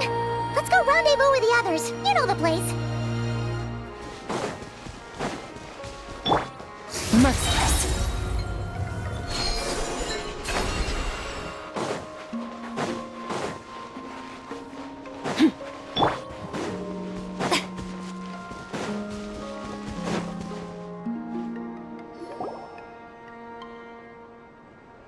Ah, you're earlier than I expected. Hey, Flint's! Been waiting here long? Not too long. I came a little early so I'd have some time to think. Are you nervous about the battle? Quite the opposite. I'm reminiscing on my past battles. When I was awakened by the Ratniki, I had not touched a weapon in many years. I felt like the battlefield was not where I belonged. But after waging war against the Wild Hunt for so long, I came to realize something. A life of absolute peace is simply not a possibility for me. My restless flame indicates that somewhere inside of me, there is a deep yearning to root out the evil in this world. Oh, that doesn't sound like such a bad thing. Well, in the past, when I was a Fae whose primary concern was hibernation, it was hardly ideal. But it certainly serves me well here in the present. And I am delighted to be able to join forces with you in this endeavor. Looks like I'm not the first to arrive. Ah, Miss Lauma. Did you sleep okay last night? I struggled to settle down at first, because of the nerves. But don't worry. I got enough sleep in the end. I'll be just fine. Please, I'm just doing my part. Never! Over here! Aino asked me to relay a message. She said Anefa will be on high alert and keep a close watch over all secondary districts where defense is required, providing support as necessary. Meanwhile, Aino herself will provide range support to us directly, using her latest invention. Excellent. My thanks to all involved. The chess set's looking a little unstable. It won't hold him much longer. We should be prepared to engage at a moment's notice. No sense sitting around waiting. Let's make the first move while we still have the option. I agree. Paimon, find a safe hiding place. Got it! Be careful, Traveler! I will.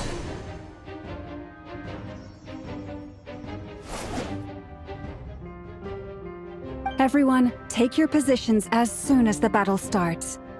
Every ounce of strength we have in our bones, let us bring to this fight. Ready? Let's go. I've seen all your futile ploys before. You have become the authors of your own demise. I wouldn't be so sure about that. You are merely a moment of sport before I tear down the moon.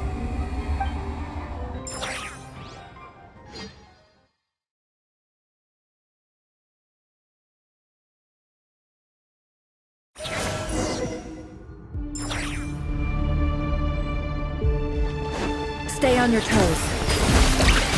Let me help you guys. Eat this!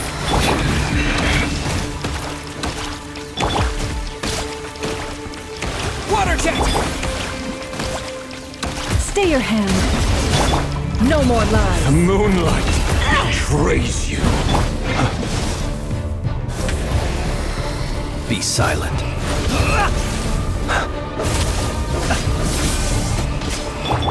Forest, protect us. Can't hide the truth. Move! Hunt I the first man of all. The mystery The unravels. moonlight It all betrays you. Observe. Fear the dark. Leave this place.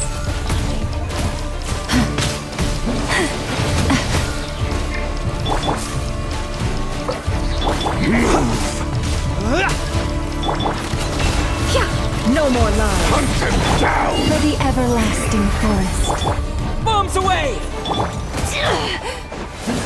within.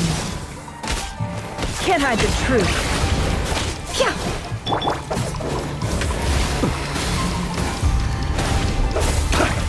Be silent. To dust. The It all moonlight adds up. betrays you. Can't hide the truth. The moonlight Poor lost betrays you. Close your eyes. It all adds up. Absurd. Go! By the frost moon of old. Leave this. The deception ends here. Shameless. Observe. Close your eyes. To dust. It began with the moon, and so shall it end. The moon will protect you. The moonlight betrays you. Forest, protect us.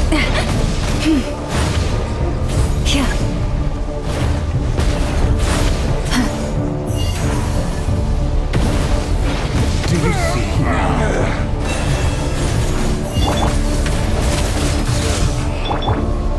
Can't I? Vanir, when will it be as you foretold?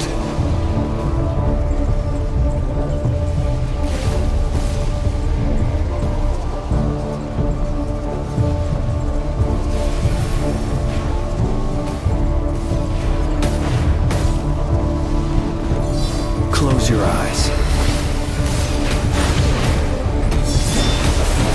Are you quite finished?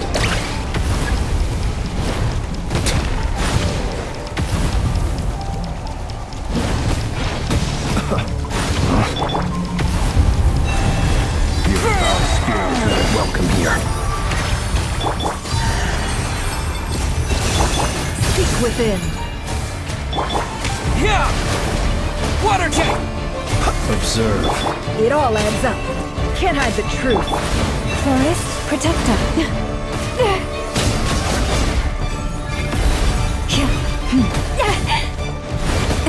By the frost moon of old.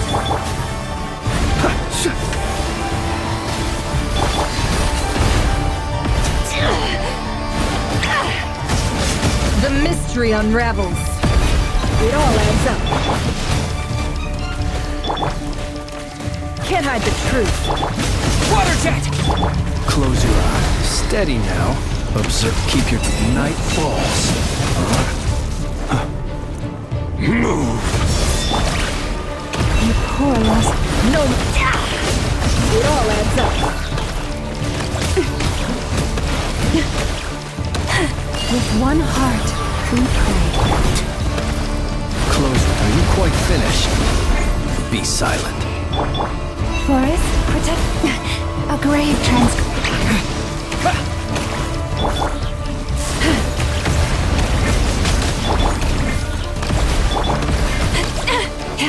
Leave this place. No more lies. It all adds up. Seek within. By the frost moon of old. Bombs away! Close your eyes. Night falls. No more lies. Can't hide the truth. Forest, protect. Your moonlight of heroics is over. Moon who wants to moonlight first betray you. Now, get out of my sight!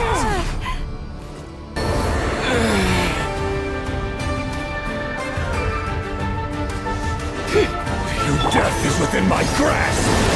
Bombs away! The deception ends here.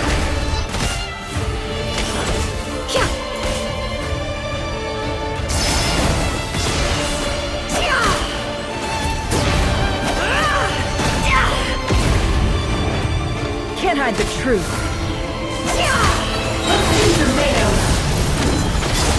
Seek with it. It all adds up. Wipe out! No more lies. Let's see your mega.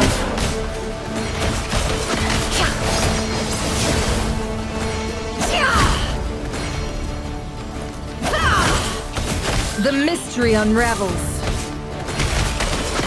Can't hide the truth. Let's see your mega. No more lies. Time to come clean. Absurd. Time to come clean. The deception. Bombs away! What?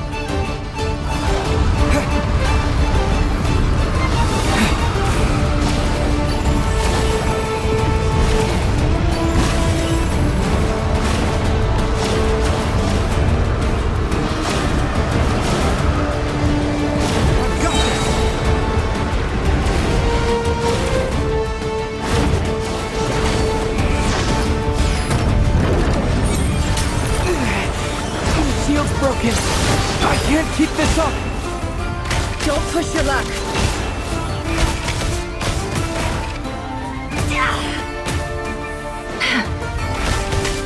No more lies.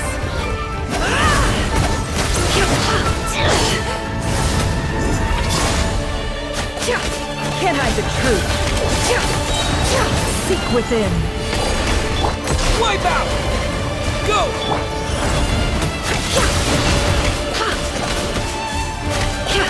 Time to come clean.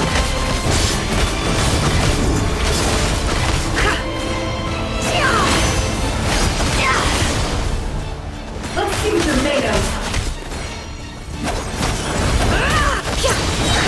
The deception ends here. Yeah! It all adds up. Can't hide the truth. Let's see what you're made of.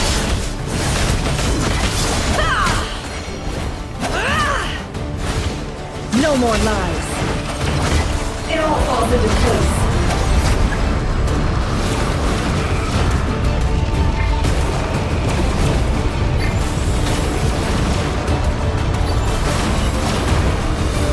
Curses. There's no other way.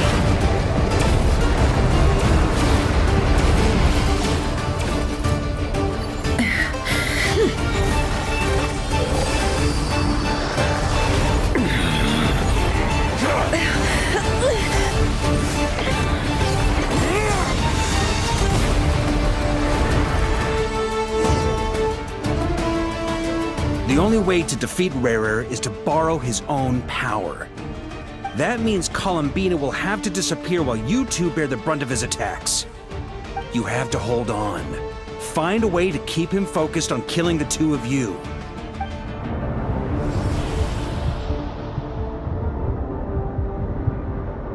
Never. Your eyes are bleeding. Soon you will be powerless to resist. And then, I will reduce you to dust. But that dust will plague your memories. Come on, keep holding on. Any other tricks up your sleeve? Let's see them. As entertaining as they are, you've backed yourself into a corner. You don't fool me. I see your fear clear as day. I have to stoke his rage. Make him unleash everything. You fear what you could never defeat. You fear the thought of never being able to save your beloved. You cannot win the fight against fate, Rarir. Is that what you think? Well, now it's your turn to feel afraid! You fear the sound of your own name? Is it us you hate? Or is it what you've become? Let's see what becomes of you!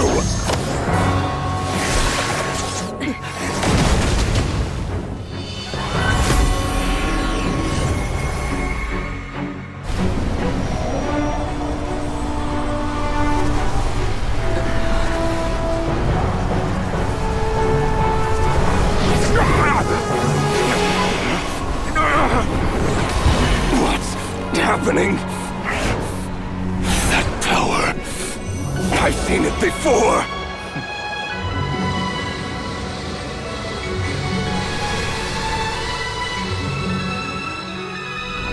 His power is on another level.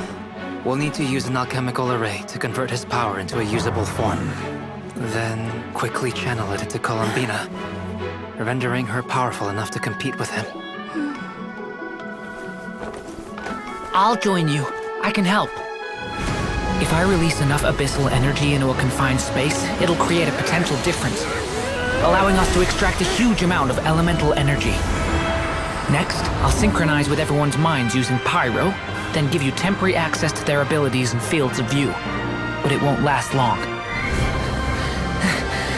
Can you see? Well enough. So, we have a student of Gold Rheindotter in our midst. How about that?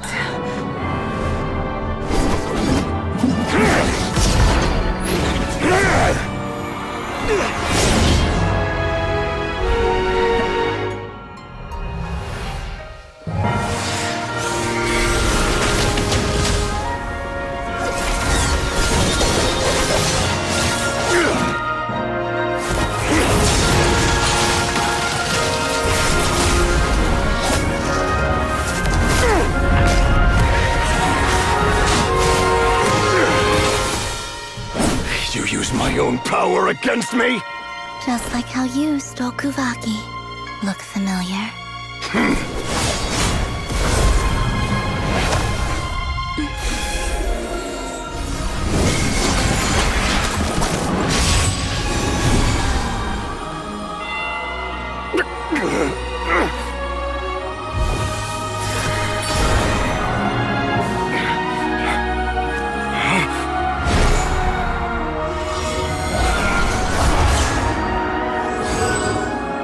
Don't you realize?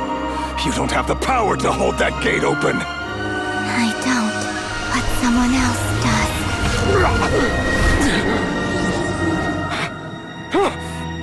Goodbye, Rerir.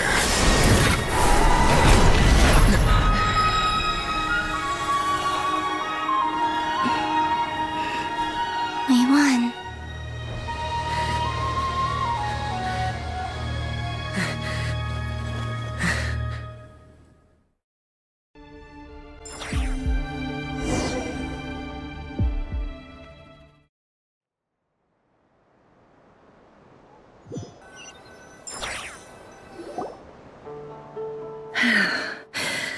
Nefer, how are your eyes? They're fine. Apart from the blindness, of course. It's not too late. Let me handle it.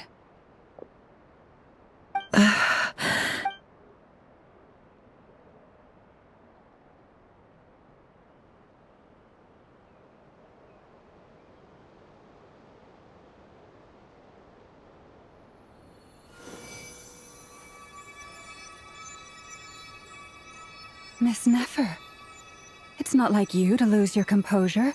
That was the most reckless thing I've ever seen you do. Reckless how? The situation was critical. Our lives were at stake. We had to do something. Even so. Okay. I guess you're right. Under the circumstances, it was a wise decision. You traded your eyes for an incredible victory.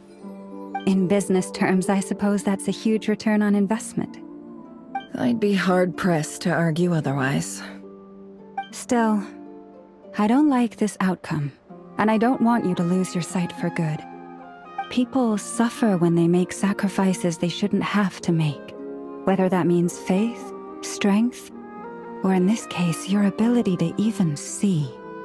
I had hoped you could win without sacrificing so much as a single hair on your head. Thank you. Really. All done. Don't try and open your eyes just yet. We'll see how you're doing in a couple of days. Until then, please follow your recovery plan to the letter. I'll send full details through Yehoda. For now, Just get yourself home, relax, and rest. My dear friends, we have fought bravely and achieved a spectacular victory. A dark cloud has been lifted from the skies of Nod-Krai. All in this land will be grateful for what you have done. The moon will remember this day. Thank you both.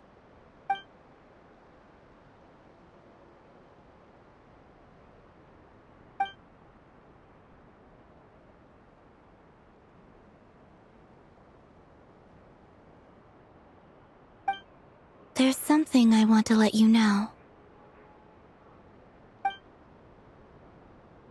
What is it? When Durin connected everyone's minds so I could access their powers, I also felt everything they felt. And since Nefer's eyes were injured, my eyes are hurting now too. Hold on. Let me try. I only feel the pain. There's no actual damage. I just thought I should tell you. You're right. There's no damage. That's a relief. But I must say, I'm surprised to hear the Kuthar share something like this with me. In the past, you never used to open up about yourself. Things are a little different now from how they were. I'm learning to share how I truly feel with my friends. Friends? You have no idea how glad I am to hear that.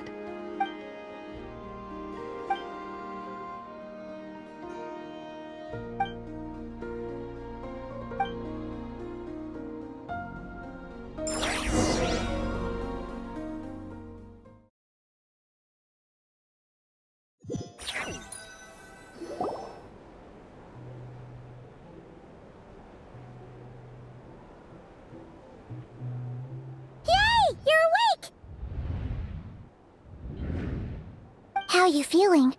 Any aches and pains? Did you sleep well? I'm doing all right, Paimon. No need to worry about me. Phew! Well, that's good. Paimon's been sitting on the edge of the bed worrying about you for ages. You slept a whole day and night. Poor Paimon had to eat all by her lonesome. Glad to hear you didn't starve. How was the food? Well, it wasn't the same without you there to share it. Honestly, Paimon just can't relax when you're not your usual self. She couldn't enjoy the food and settle down to sleep. Well, I'm back to normal now. Oh yeah, and Albedo swung by earlier. He said to tell you to head to the tavern when you woke up. Varker and the others are organizing a victory feast and they want to celebrate with you. He also dropped off some medical supplies, but you seem fit as a fiddle, so guess you won't be needing those. If you're feeling up to it, let's head over now. Wouldn't want to keep them waiting.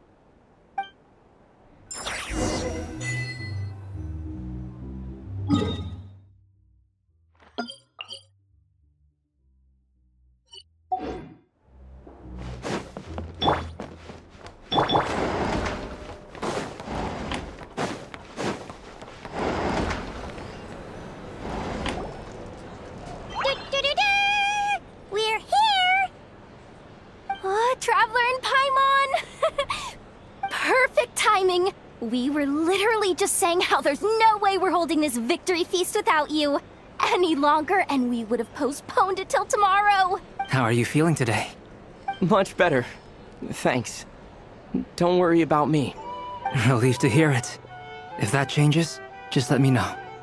Happy to check you over at any time. Yep, we're here for you. Anything you need, just let us know. Oh wait, where's Nefer? How are her eyes doing? Nefer's right over there. I'm sure she'd love to catch up with you.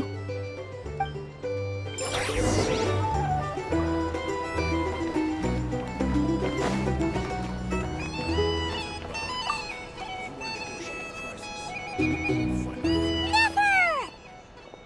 Traveler, Paimon, are you recovering well? Turns out that moon chanter has some real talent after all. My eyes were mostly recovered after just a couple days' rest. I can actually open them again now. Yeah, but you gotta be careful. Lauma says not to strain your eyes while they're still healing. Yes, thank you. I'm well aware. Yehoda, could I borrow you for a moment? I could do with an extra pair of hands. Oh, sure. Coming. Did you hear that? I gotta go help Lauma for a second. You guys chat among yourselves. I'll grab us some drinks on the way back. Paimon, you still like 'em sweet? You bet. Make it extra sweet, because Paimon's earned it. Sure thing.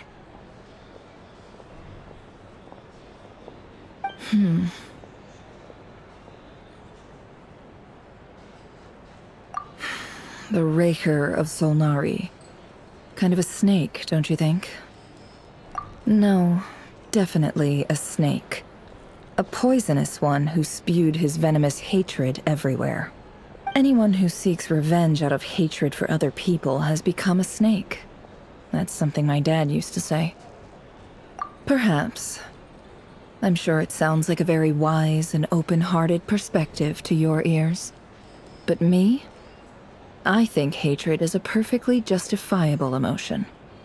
What else is left when everything you depended on in life gets stripped away?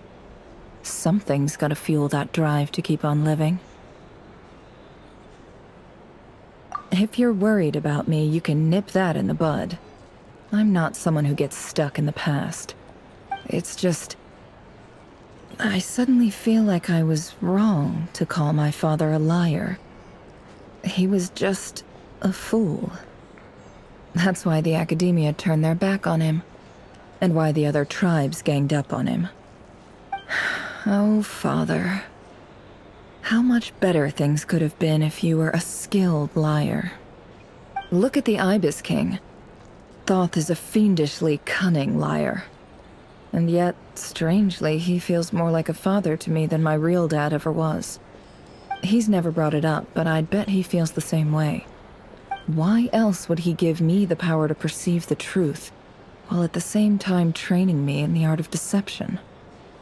Well, King Deshret banished him to Aru, which is essentially a prison, and posed 3 questions to him. He promised that he'd have his freedom if he could find the answers.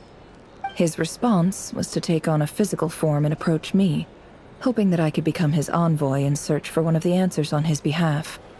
Did he really think I'd fall for that? He's stuck there.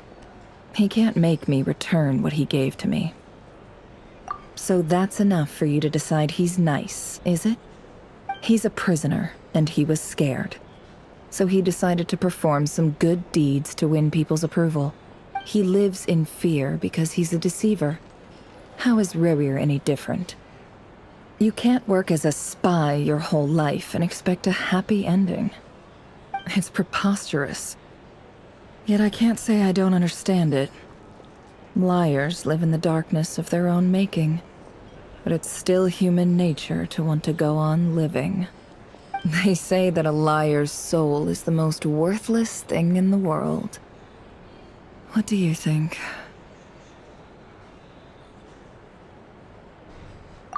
Oh, really? Well, it takes a very kind person to find compassion even for liars. If you ask me, the soul of a liar really is worth nothing.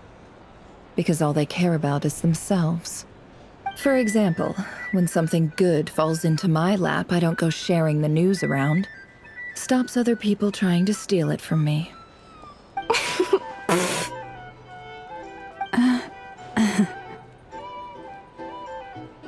So be it. They have sharp ears. I can't keep anything from them. Wow, is that what it looks like? Well, you all know my past now, and I can't simply eliminate everyone who knows too much. So I guess I just have to put up with you, for the foreseeable future at least. When you find yourself in a situation you can't control, the safest play is to keep calm and start monitoring everyone involved like a hawk. In the intelligence world, you need to have a sense of perspective and play your hand accordingly. If you understand what's at stake, please ensure my secret is safe with you. I trust you'll respect my wishes as a friend. But don't forget, I will also be watching you like a hawk. Very good. Oh, wait! Now that the panic's over and we've all calmed down, Paimon suddenly remembered something. After all that build-up, our mystery ally never showed up even once.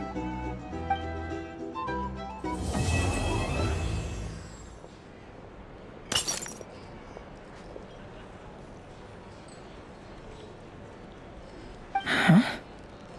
Am I imagining things?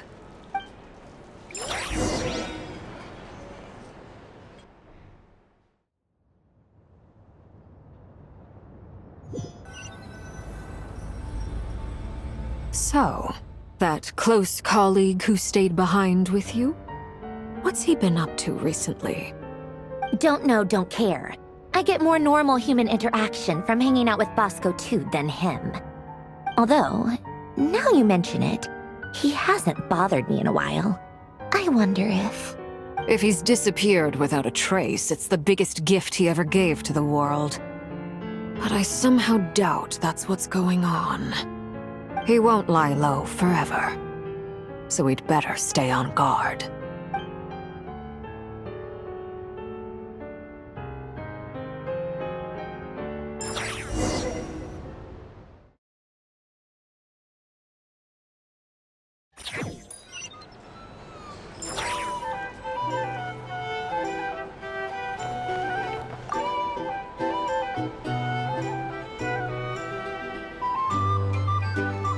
Ah, Lord Sangama Bay. How lovely to see you.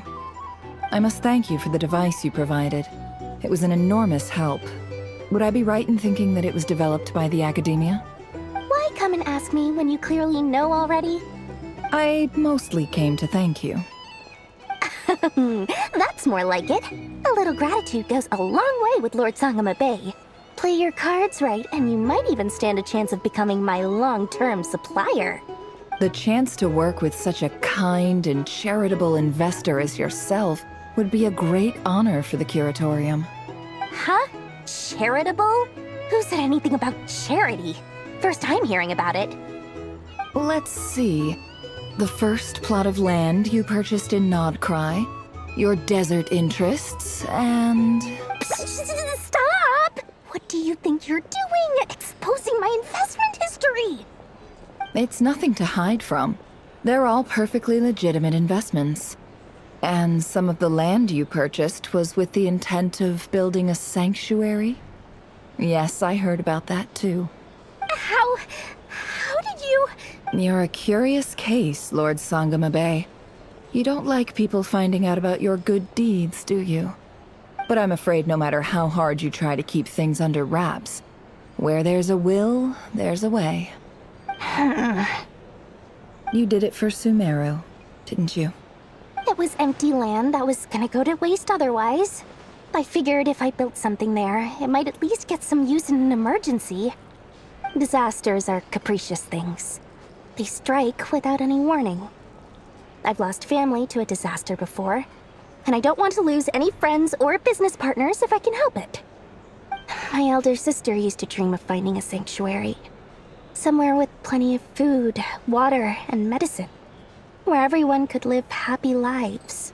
It was something I looked into, but after discussing things with the Dendro Archon, I decided on a more effective strategy. The tech people handled the tech, and Moneybags provided the Mora. It just made the most sense. It's a pity that so few people know the truth about you. Everyone says that you view everything in terms of Mora, and all you care about is growing your own wealth. So, what's the problem with that? Everyone wants to be rich. It's human nature. So yes, I love Mora, and it's nothing to be ashamed of. But surely you have dreams of your own beyond just making Mora. You don't get it, do you? My dream is to invest in other people's dreams. And, you know, make a nice little slice for myself along the way. Just thinking about it makes me happy. That sweet, sweet sound of Mora. Thank you. For the device? And the pendant. Oh, that. I was just returning a favor. Don't worry about it. Seems like we've both been away from home for a very long time. Yeah. So long that I barely remember what my family even looked like. That would be your mother, father, and sister? Yeah, though it's been years since my sister passed away. It's not like I want to forget them, obviously, but memory can be even more ruthless than the most calculating business person. Beyond a certain point, if something isn't helping you, it just gets rid of it. My sister can't help me now. Slowly but surely, her face is fading from my mind's eye.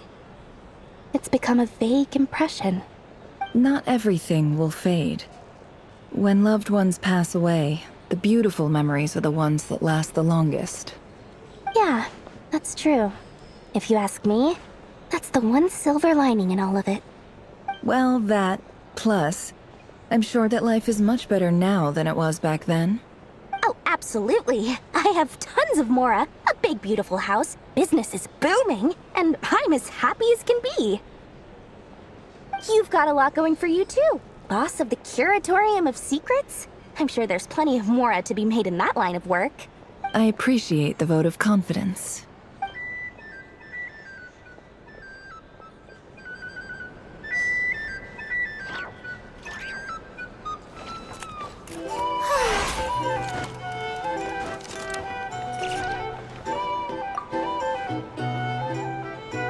How have you been holding up? Any adverse reactions? If you start to take a turn for the worse, make sure you tell me right away. You don't need to worry about me, Grandmaster. I'm fine. I mean, I barely did anything, so... What? You're too humble, young man. You played an indispensable role in the battle for Nod-Krai. We can't thank you enough for your support.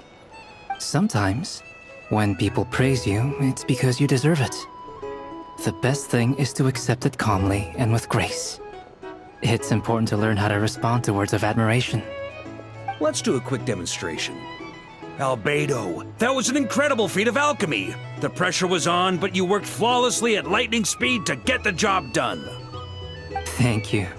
I can't take all the credit, though. Durin played a big part in forming the alchemical array.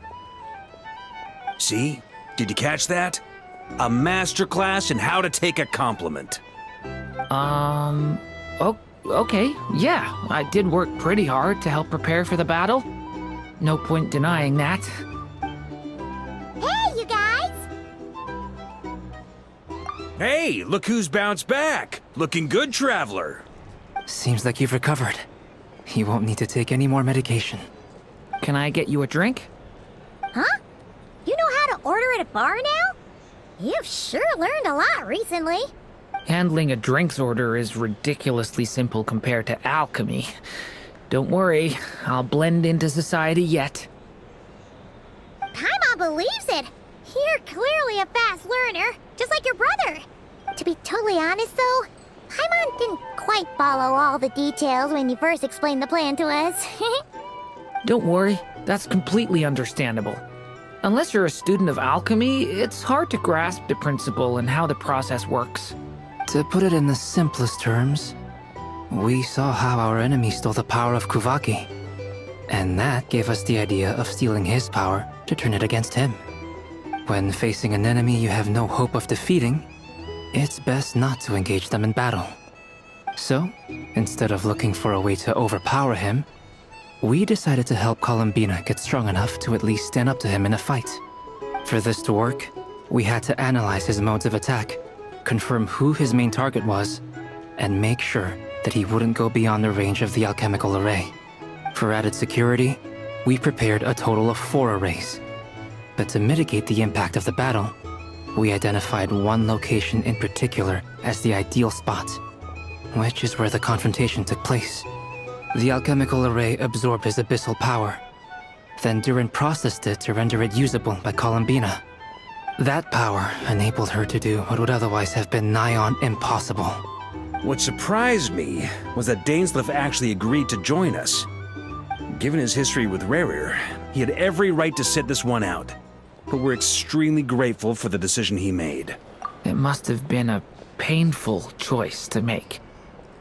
But I'm sure that making a decision was far better for him than staying in limbo. Absolutely. He was torn between two paths, but in the end, he made his choice and stuck to it resolutely. He doesn't strike me as the sort of person who'd stay trapped in limbo for long. Anyway, however you cut it, everyone gave a stellar performance. And now, it's time to kick back and celebrate.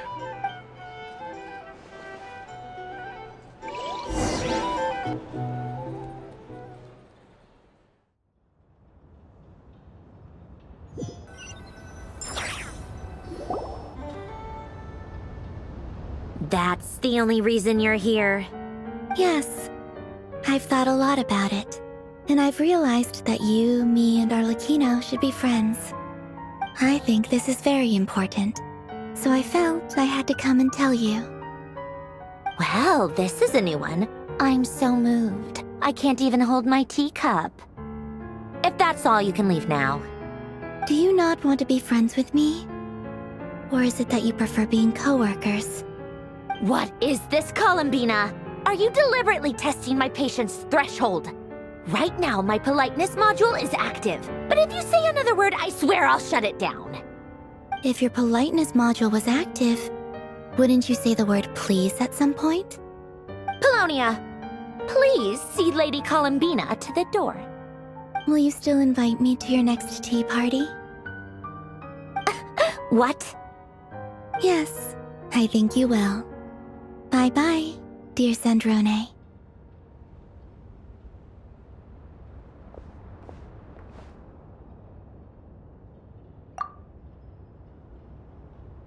Last time, the Wild Hunt escorted you out. Would you rather I handled it myself this time? We just wanted to, see how you were doing now that it's all over. Why? Out of concern for my safety? I hope you didn't seriously think that the Rayhir of Solnari would be able to lay so much as a finger upon me, given how prepared I was. Mostly because you kind of helped us out, so we just wanted to check you were okay. Looks like all your robots are fixed, huh? Oh, don't you worry about that. Tea time is already a write-off. The visitor before you managed to kill my appetite. If you're in the mood for tea, go ahead and help yourself. Otherwise, it's going to waste. My coasters are still missing in action, though. Use this notebook instead. Whoa! Pretty hefty notebook. Look at all those calculations. You can ignore those. They're just dumb scribblings. I doodle and write in my free time. Sometimes I remember the distant, dreamlike past. Sometimes I imagine the far-flung future. And other times, I grit my teeth and note down all the crazy nonsense going on in the present. Some people do the crosswords in the newspaper. This is my equivalent of that. Trying to predict the future is like daydreaming. And writing about the present just makes me furious. The past is my favorite. If nothing else, it's already set in stone, so I don't have to rack my brains trying to figure it all out. Huh. Although, having said that, the only vaguely interesting memory in my past is probably that guy they call Lord Artificer. Who else? Pretty much all the mecha in Fontaine are his personal handiwork. Wait, are you saying you know him? Like, personally? As a friend? I mean, I guess we were friendly enough. Yep. In fact, I'm probably the only normal person left who knew him at all. We used to chat occasionally back when he was still around. Before he passed away, he asked me to destroy all his manuscripts. I honored his request, but I did read through everything first before destroying them. I mean, I couldn't let the genius of Lord Artificer Alain Guillotin disappear like that. Would have been such a waste. So, that's where the formulas in your notebook are from? I just told you. Those are my equivalent of crossword puzzles. They're just dumb formulas that I solve for fun when I'm bored. Alain's work was like epic poetry. The formulas in my notebook are just silly little riddles in comparison. Not that there's anything bad about them. I mean, at least, solving those riddles isn't going to hurt anyone. Except me, 'cause I lose a few brain cells in the process. Anyway, while we're on the topic, I might as well tell you about what happened to him and his friends. Alain Guillotin had two close buddies, Renee and Jacob. They spent their childhood years together in the Nod-Krai Institute. They were all quite competitive, so there was some rivalry between them, but it was a friendly rivalry. But beneath the friendship and the rivalry ran something deeper, a sense of nostalgia for the past. Unfortunately, childhood would end, the prophecy would come true, the apocalypse would arrive, and the future would never be. A mad dream that would normally only capture the minds of lunatics began to take root in their hearts. A dream of saving the world. And if Renee and Alain had been people of lesser wits, that dream would probably have ended up as something for them to joke about in their older years. But alas, they were some of the sharpest minds around. They nurtured that dream with the full power of their intellect, and it grew into something that ate away at their souls. The first of them to fall under its spell was Renee.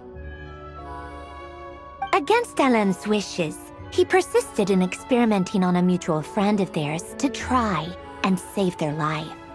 Alain did not approve and parted ways with Renee. It's complicated. Alain wanted to believe that Renee only did what he did for the sake of their friendship. But when he told me about what happened, I could tell he still had some suspicions about Renee's motives. Perhaps the seed that would grow into a nightmare had already sprouted in Renee's mind. Even then.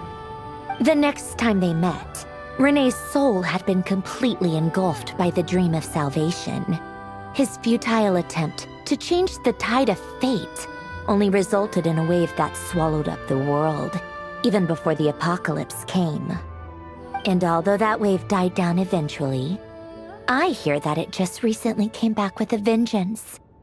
As I understand, Renee wanted to live out his dream of salvation once more. But I'm told that the attempted resurgence finally died out for good. At long last, Renee awoke from his deluded dream. Though of course by then it was far too late. What do you think of Renee? Do you admire his transcendent genius? His view that any price was worth paying to achieve the lofty goal of saving the world? Or do you despise him? Dismiss him as an evil madman who wrought havoc on the lives of everyone around him as he pursued his delusional dream? Same difference, really. Just a matter of perspective. Really? I can't tell whether that's because you disapprove of his deeds or because he failed. Or maybe you have some other reason.